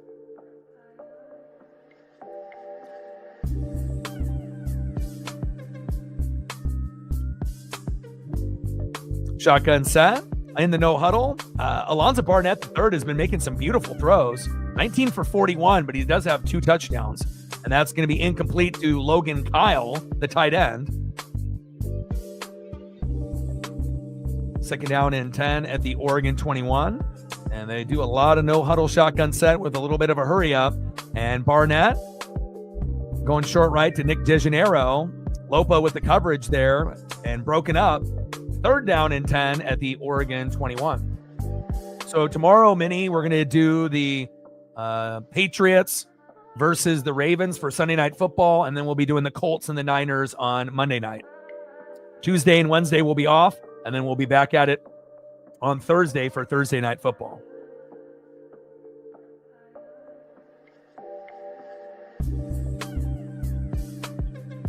And then obviously next Thursday will be Christmas. So we'll be doing the Broncos and the Chiefs, when I end up getting back visiting family. No huddle shotgun set. Wayne Knight rushing up the middle for a nice 11-yard gain for JMU. First and goal at the Oregon 10. First down, JMU. Move the chains. And obviously, as an Oregon fan, we don't really want James Madison to get close to 30 points before this one is up. But, a couple self-inflicted wounds, couple interceptions, defense getting a little tired out there. And again, we don't want to have any major injuries when we go against Texas Tech at the Orange Bowl on January 1. But, first half, fantastic. Third quarter, not so much. And we just got to see if we can finish strong here. Shotgun set, Barnett. Going short right to Braden Weslowski, the wide receiver, incomplete. Second and goal at the Oregon 10.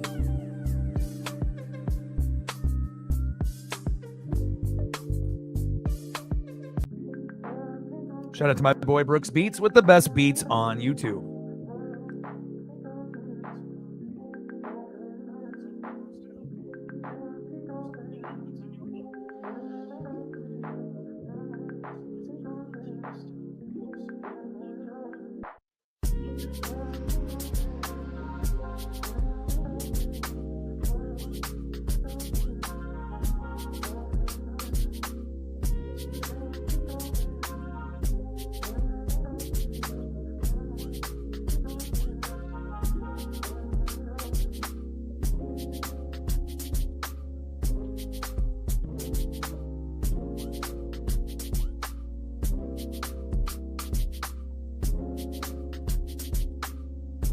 Shotgun set. Barnett rushing up the middle for an 8-yard gain. Offered there with the coverage. Nice 8-yard run there by the quarterback, who's definitely flashed and shown a little bit of grit. And Lakota Dupree there rushing for a 2-yard gain. Touchdown, JMU. And just like that, 48-26. And again, this is not really a representation of what our Oregon defense is about. Normally, when we play a team like this, we're going to hold them to 17 or less. So again, we haven't really played up to our standard. We're still going to win the game, but definitely a little disappointed on how the defense is playing here today.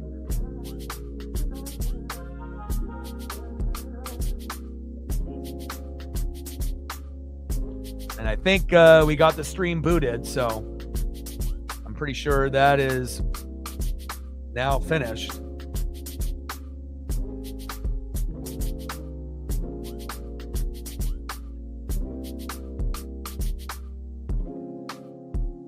All right, request is video deleted by the uploader, so now it's gone. So, just had to put in some of that work so that way they didn't think that they could just steal my content, game in and game out. And hopefully they got a copyright strike with that as well.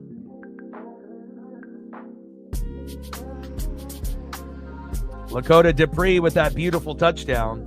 And again, I apologize for not being as present in that third quarter, but we did have a few individuals like Sean coming in and another individual as well, Epic Man. So I do appreciate the two of you that might have been in that stream earlier on, giving me the heads up that people are stealing the content. And again, regardless if it's just the audio and the beats and me doing the play-by-play or the video and the whole 9 yards, obviously it's something that any streamer that works really hard, wants to be able to know when someone is cutting corners. And I appreciate you guys for, doing what you guys do, and again, I had to just look up, where I needed to go and what I needed to fill out. And I ended up getting an email and I went through Oregon Ducks Live and it's no longer there. And then also got another additional email saying that the video was deleted by the uploader. So mission accomplished. I think they got a copyright strike as well, hopefully. And hopefully that'll learn a hard lesson, with 175 subs. If you have dreams and goals of, getting to a good number, stealing someone's content ain't going to get you from 175 to 1,000 and beyond. Theft is theft. Okay. Just kind of weird that you would choose me, a little flattered. Again, you can obviously do, the broadcast on TNT, even though that probably would have been flagged even quicker, and then there's obviously going to be other streamers, but, it's the biggest form of flattery and, imitation and someone stealing, your vibe. But hopefully some of the people that were listening to the broadcast on that end, they could actually come here and watch the real deal instead of just getting a, poor sample of, someone's trying to steal content. 48-26, Oregon. Chief in the building. What's good? Yeah, I'm glad that they responded quick enough to get, the message to that individual. So.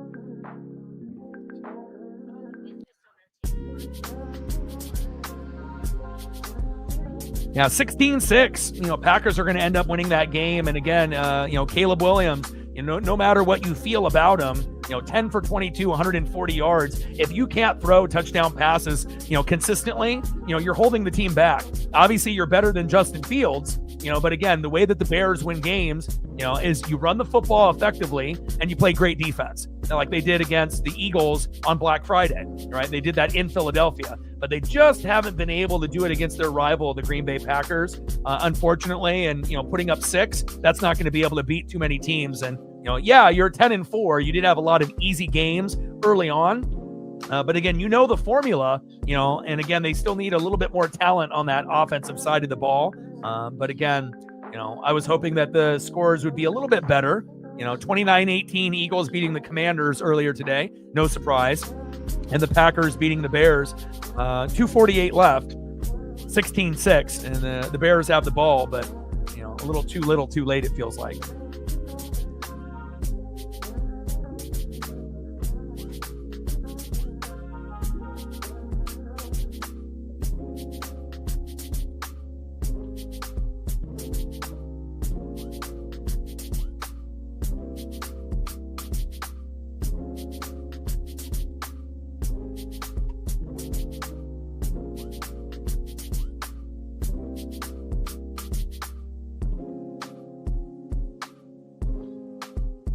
Yeah, defense needs to play better. There's no doubt about that, And again, every game after, this one gets completed, Oregon and Texas Tech, going to be a battle, going to be a war. Bama and Indiana, intriguing. Ole Miss and Georgia, intriguing. And then obviously Miami and Ohio State should be the blowout. But they got Indiana over Alabama by 7. They got Georgia over Ole Miss by 7. And then they have Ohio State 9.5 favorites at the moment. So we'll see what the line is for Oregon and Texas Tech. Maybe it'll be like Oregon by 3, or something like that. I don't think it'll be Oregon by 7 or higher. It could be Texas Tech favored by 3, or maybe Oregon favored by 3, but it'll be a lower number for sure. Oregon by 3.5, maybe something like that.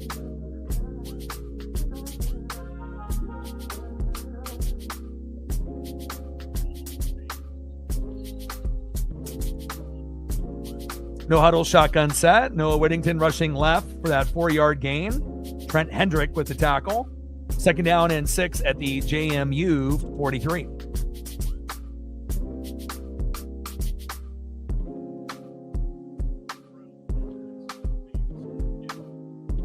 Yeah, and for all the haters, saying that, oh, you have an O on your helmet, just like the amount of championships you got. You think any Oregon fan hasn't heard that? Of course, you have to think of where our program was and where we're at now. When I started watching as a kid, we were only winning like a game a year, so in the last 25 years, with Chip Kelly and Dan Lanning, they're actually putting us in a position, to actually make our dreams come true. Just because people are jealous of the uniform combinations and the swag that we have, again, yeah, we haven't won one yet, but, if we keep going, at this pace, at some point there's a good possibility that we, can get to a championship or 2. We may not win the first time that we go, but we do believe that as long as Dan Lanning stays for the next 5 to 10 years, there's a possibility that we could end up being champion. And that would be great, for a lot of us fans that live here in the Pacific Northwest. We saw the Huskies from Washington lose to Michigan, and that was the closest that we've seen a Pacific Northwest team get close. And again, it's not easy, to be able to win against the, top tier teams like Bama, Georgia, and Ohio State from back in the day. And now you've got Indiana, Ohio State, and Georgia this year with Oregon and a few other teams mixed in. So, if you're going to, come up with some, hater comments, you got to be a little bit more original than that. But, I guess that's what it is.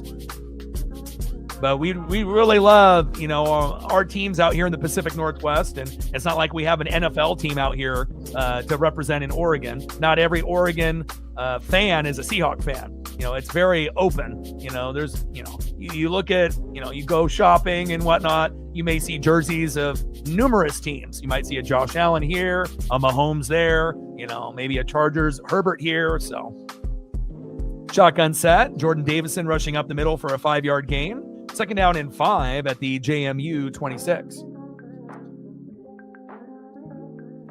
And again, really the person that, I started watching football, in the 80s, but to be able to go through a lot of those quarterbacks, through the Chris Miller and the Tony Graziani, and then to continue to, go to the Keely Smith, and then, the Dennis Dixon, but really the guy that made me really, really fall in love with Oregon football was Joey Harrington. In the late 90s, early 2000s, that really, kind of showed me that we could end up having a guy that would be in the Heisman running.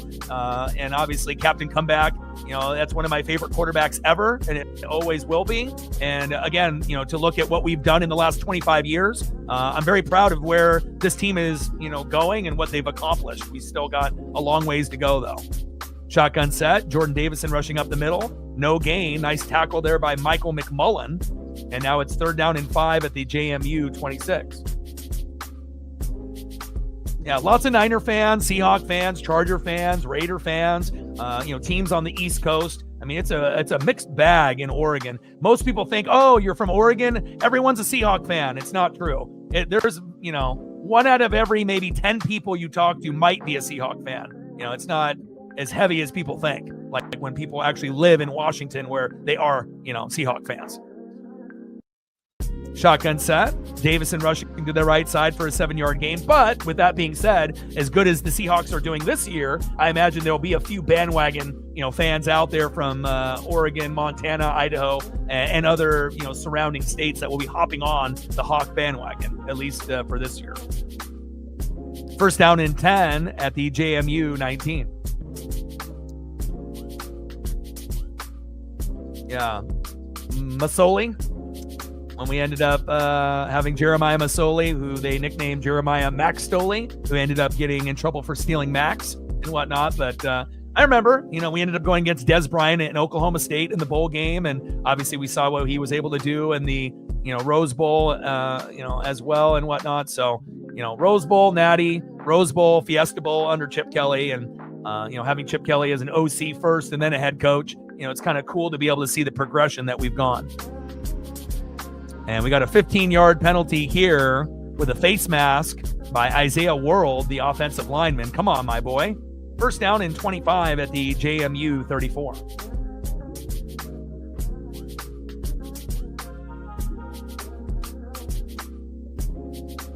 Oh, Lumen is great. If you end up going to Seattle, going to a Mariner game, a Kraken game, a Seahawk game, it's not just a game, it's an experience. And the same thing would go if you go to a Husky football game or a Duck football game. You definitely get the vibes, and it's very special here in the Pacific Northwest.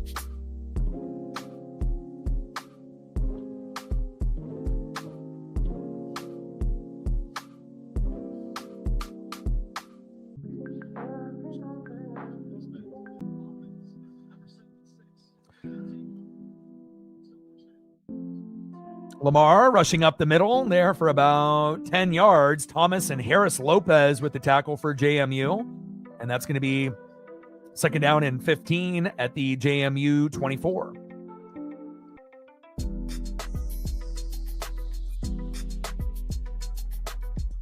So 1st down and 25 goes to 2nd down and 15. And again, not the greatest second half for Oregon. Got to clean up some mistakes. Again, definitely let James Madison score more points than they should have.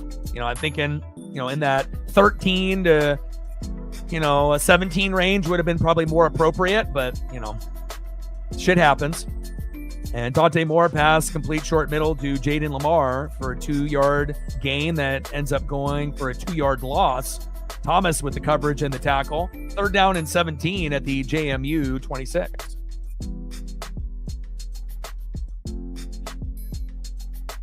Yeah. And again, with his interceptions, you had one player that ran into another player, and then that was one pick. So that wasn't called PI, and I don't think that was on Dante Moore. And then the other one, the receiver fell down. So I don't really think that you can blame Dante Moore on the picks. And normally you are blaming the quarterback, for throwing into double or triple coverage or, just making a bad throw. But today might be the first time where we've had interceptions that might have not really been the quarterback's fault, per se.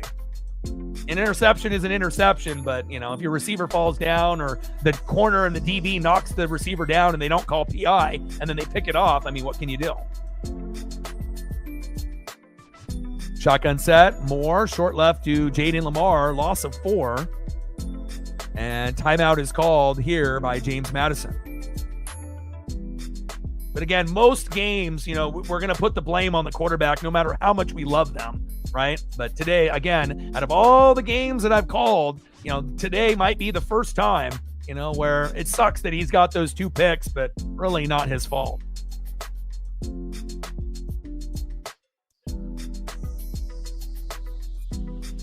Like, sub, donate, comment, share. If you haven't smashed that like button yet, please do. Help us get to 150 likes, 100 on that dono train, and 5 to 15 subs. Let's get it. Bye-bye.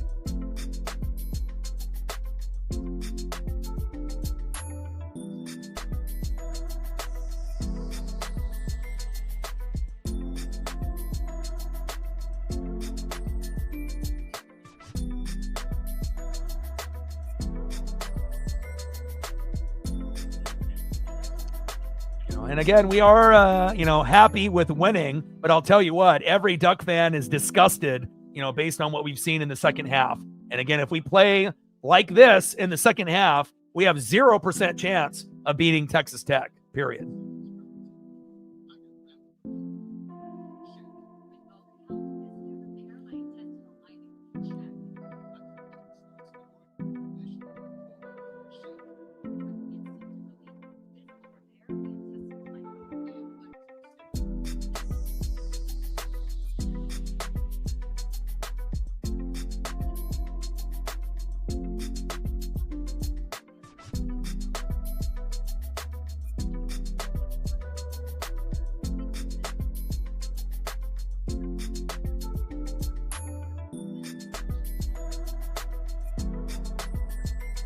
Bears TD, let's go. And then for Jeremiah Masoli, Natman, you're right. Yeah, went from Oregon, then to Ole Miss, and then a brief stint with the Niners and the Bengals, went to the CFL in 2013, and then nearly a decade with the Hamilton Tiger Cats before joining the Ottawa Red Blacks, and most recently the BC Lions.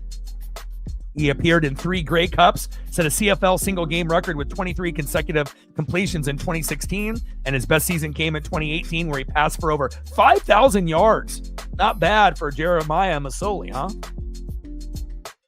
He was a different type of quarterback, at that time, like when we had Darren Thomas, obviously after Masoli, kind of suited us a little bit more with LaMichael James and Kenyon Barner and obviously DeAnthony Thomas and whatnot. But, Masoli was kind of the start, of what Chip Kelly could come up with. And then we just have started to evolve, every year after that. And, it's been a magical 25 years, but we're definitely not satisfied. And, the real natty that we should have won is in 2010, against Auburn, but again, when you have a player that rolls over on the back of another player, knee doesn't go down, they get additional yards, and they're able to kick the field goal and beat us at the end. That was really the only one that we had a chance of winning, and that one still stings today. And the jersey that I wear, as well as the gloves, are from that game.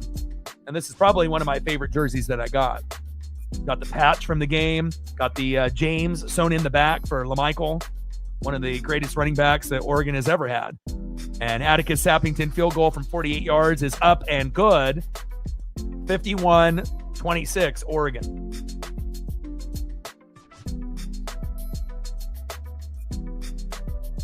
And just like that, the Bears somehow, some way come back. 16-16, tied up with 24 seconds left. And hopefully the Bears come back and win that game. I would love that. But great effort by the Bears. Again, the way they win football games is run the football effectively and play great defense. And awesome for them to come back when it looked like it was essentially over there in the fourth quarter.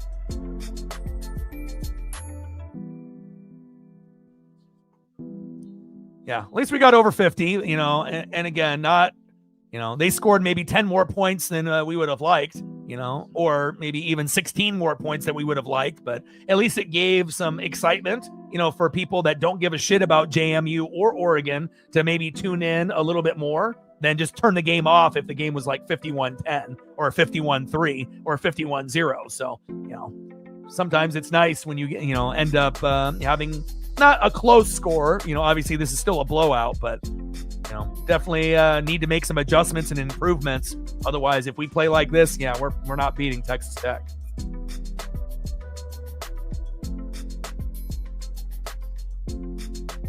Yeah, that play still haunts me to this day, bro.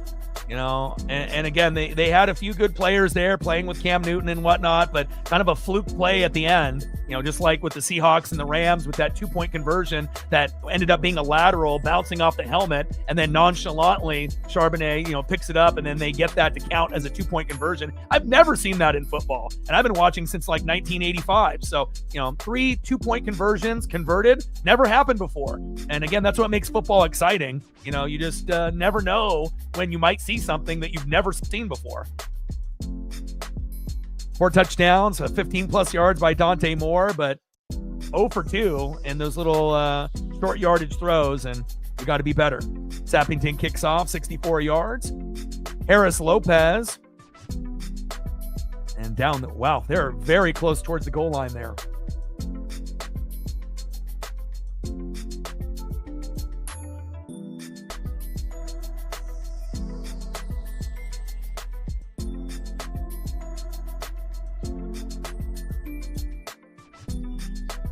First down and 10 at the JMU 1, huh?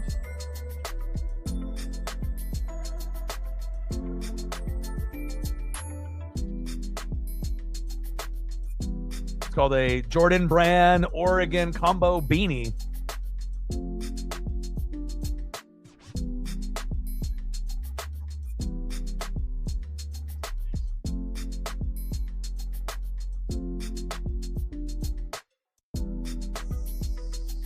No huddle, shotgun set by Alonzo Barnett III. Pass complete there to Nick DeGeneiro. 3-yard pass, 2nd down and 7 at the JMU 4. They're going to have to, go 99 yards, though. Hopefully they don't give up another touchdown.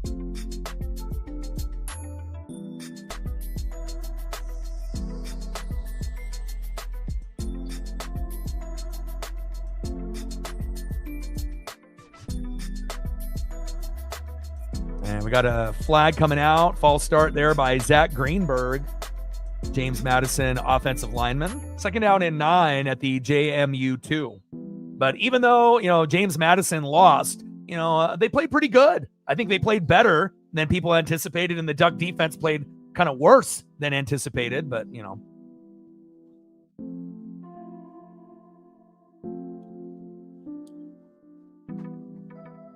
Oh, nice.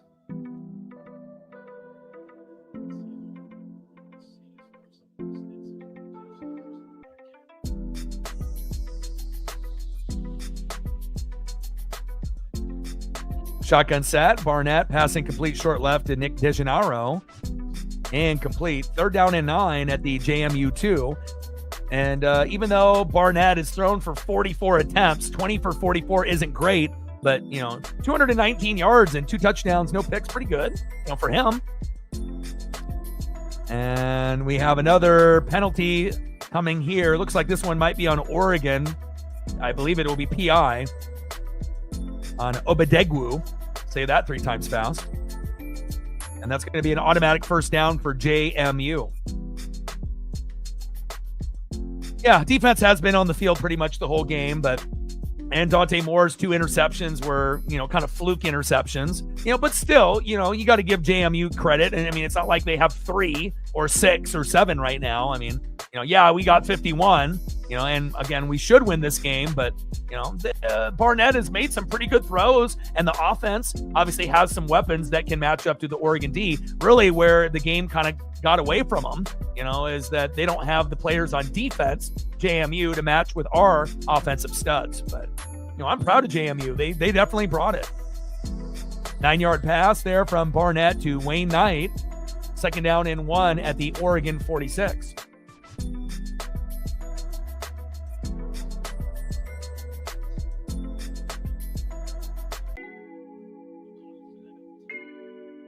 Oh, I hear my pup at the door. My Paisley pup. Uh-oh, it's 12 noon. You know what time it is. Time for a sack lunch. Yum, yum, yum, yum, yum. Alonzo Barnett going down. Porter with the big sack lunch. And that's a thing that we haven't really heard, from the defense today, right? Normally we, get sacks, we get interceptions, we get fumbles, and really the defense hasn't done a whole lot. today compared to, most games where we get a pick or two, a fumble or two. We had a Barnett, fumble, but he landed on it early in the game. But, and we haven't really had a bunch of sacks either. And normally those three categories are dominated by the Oregon defense, but by being on the field as much as we have been, obviously fatigue has been a factor. Shotgun set, Wayne Knight running up the middle. Whoa! Breaking a tackle all the way down to the 1. Holy hell. They're about to get a 99-yard drive before the game is over. Unbelievable.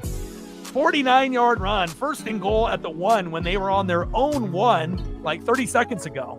And again, I'm not impressed and I'm not happy with the way that Oregon is playing defense here in the third and fourth quarter. Terrible.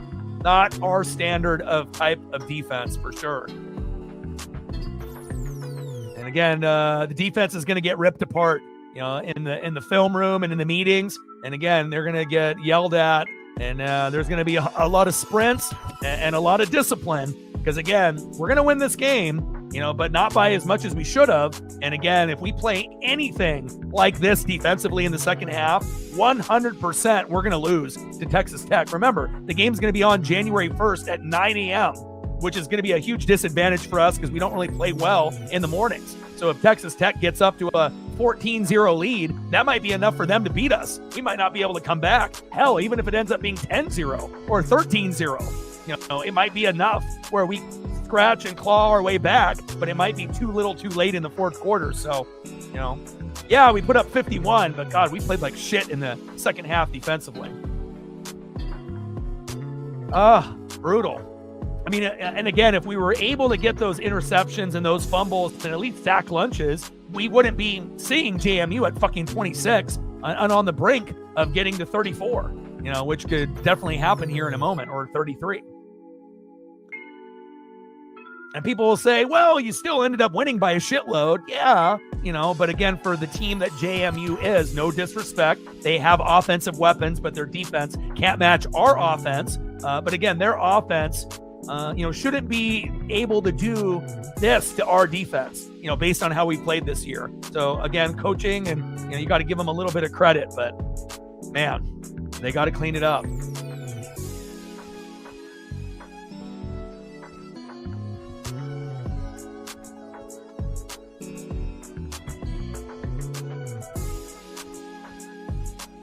Like, sub, donate, comment, share. If you haven't smashed that like button yet, please do. Help us get to 150 likes, 100 on that dono train, and 5 to 15 subs. Let's get it, baby.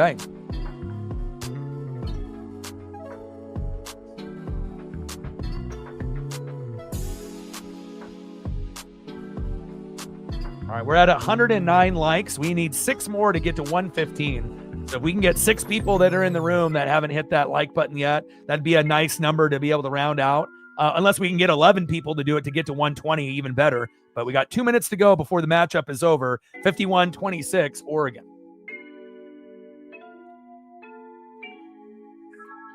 Yeah, I don't think necessarily we're sandbagging. And also, what's a little alarming, that there may have been, a few backups that sprinkled into the game in the third and fourth quarter, and so that might have something to do with it as well. But as I've been watching the game, it looked, from just, glance that, a majority of the starters were still kind of out there, so that makes it even kind of more alarming that, yeah, you had a few second, stringers, third stringers in there, possibly for a few plays here and there, but, the defense is definitely going to get ripped apart by the coaching staff in the film room.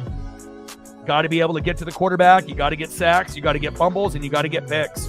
Shotgun set by Barnett. Pass incomplete, short left to Wayne Knight. Second and goal at the Oregon 1. It looks like there is yellow on the field, and that's going to be pass interference offense on Logan Kyle, the tight end for JMU. And instead of being, first down and goal at the 1, now that turns into first down and goal at the Oregon 16. All right, Minnie.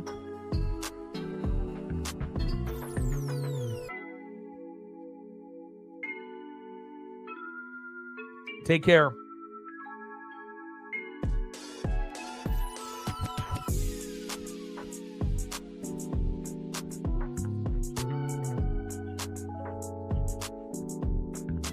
Shotgun set by Alonzo Barnett III. Incomplete short middle to Wayne Knight again. 2nd and goal at the Oregon 16.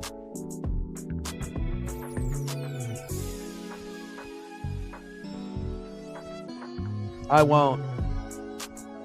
Take care.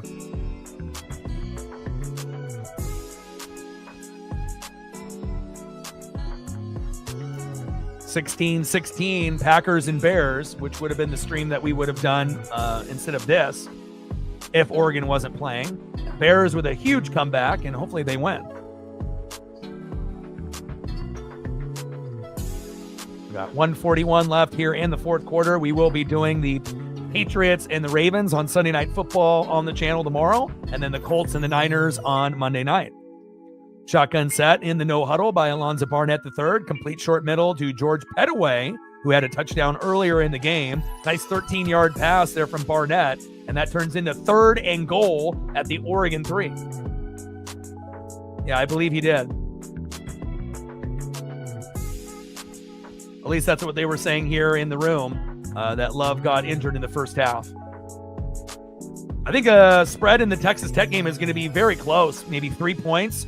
3.5, and it'll either be for Texas Tech or Oregon. I don't really know, which way they're going to go, but if they go Texas Tech as the favorite for, 3.5, that seems a little bit more appropriate. They've already done the lines of the other matchups. Indiana over Alabama by 7, Georgia over Ole Miss by 7, and then Ohio State over Miami by 9.5.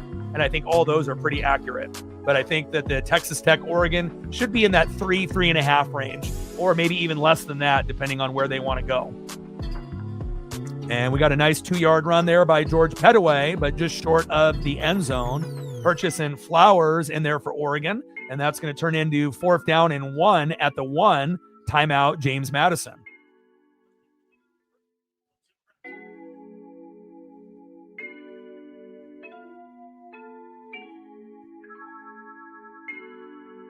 So it looks like Bears have the ball with 6 minutes left in OT.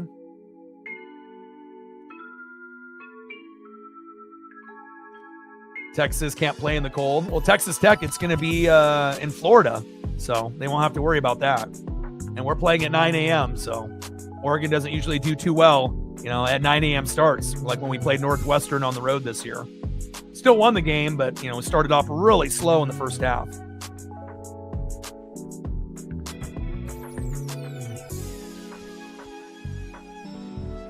See if they can end up getting the touchdown here. No huddle. Barnett up the middle. Touchdown. JMU.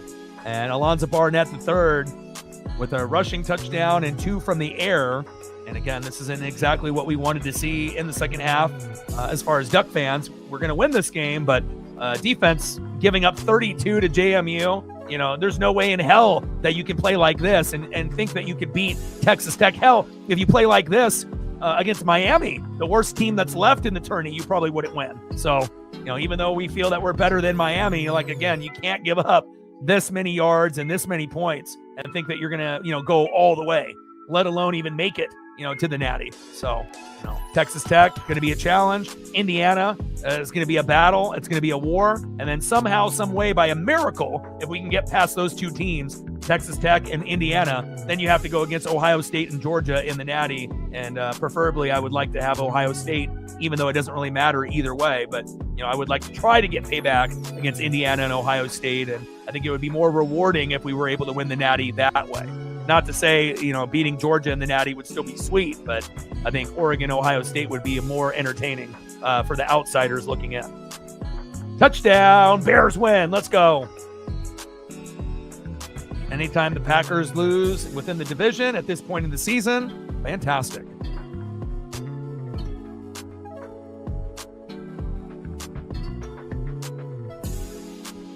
I know the defense was on the field for a good chunk of that, game, but man, I don't think I've seen the defense play this poorly in quite some time. Yeah, and there goes the spread, because the spread was 20.5. So, and 2-point conversion is good. 51-34. Crazy to think that we're fucking only up by 17 when we should be up by, 27 or 37, but again, JMU's offense better than expected. Ducks defense worse than expected. And obviously we knew the big mismatch was the Oregon offense versus the JMU defense. And obviously that's why we're able to put up 51 and not be sitting in the 30 range.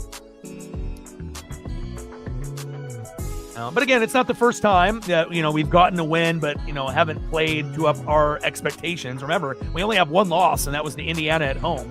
So, again, we, are battle tested, a little disappointed on the defense in the second half. But again, a win is a win. Dan Lanning will get this team prepared and ready for January 1 for the Orange Bowl against Texas Tech at 9 a.m., which we will live stream here on the channel. And hopefully, we get a better version of the Ducks than what we're seeing here today. 51 points is great, but the defense giving up 34, that ain't going to get you a victory against Texas Tech. Yeah, and imagine if we didn't get as many points in the first half, J-Dub. If we ended up getting into the 30 range, this would have been, oh, fuck, maybe we lose. So thankfully, we were able to score on our first 3, 4, 5 drives in a row with tutties. But, a tale of two halves, as they say, right? Amazing first half, terrible second half. And Suarez to onside kick. And Oregon recovers.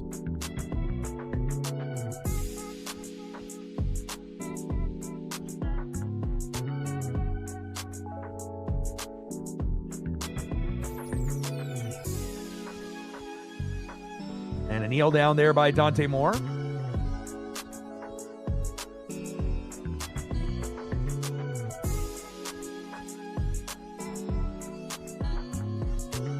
But better to play, defense poorly in this game rather than in the next game. So hopefully they can make the proper adjustments and whatnot. And another kneel down here by Dante Moore. And again, normally, Dante Moore doesn't have, 2 picks that aren't his fault. When the player got ran into and a player fell down, still got to give JMU credit. And then we didn't really get sacks or fumbles or picks. A weird, kind of game defensively for us. And that is it as the clock winds down. Final score, Oregon 51, James Madison Dukes 34. And again, I appreciate all the people that liked, sub, donated, commented, shared. Even the individual that tried to steal my content, on the channel, which we got that resolved in the end of the third quarter, beginning of the fourth quarter, trying to steal my audio and, for the music and for me calling the play-by-play. But again, I love you guys and I appreciate you guys. Go Ducks. Definitely wasn't the victory, that we anticipated. But again, that's sports, right? Just like Oklahoma being up by 17 on Alabama and then Alabama firing back and coming back and winning. And we also didn't anticipate a low-scoring affair that we got with, the Miami game over A&M 10-3. There's no one on planet Earth that predicted that. So we'll see how it goes. And again, we will be live tomorrow for Sunday Night Football and Monday Night Football. Ravens and Patriots, Colts and Niners. Come through and hang out with your boy. And I appreciate you guys very, very much. Go Ducks.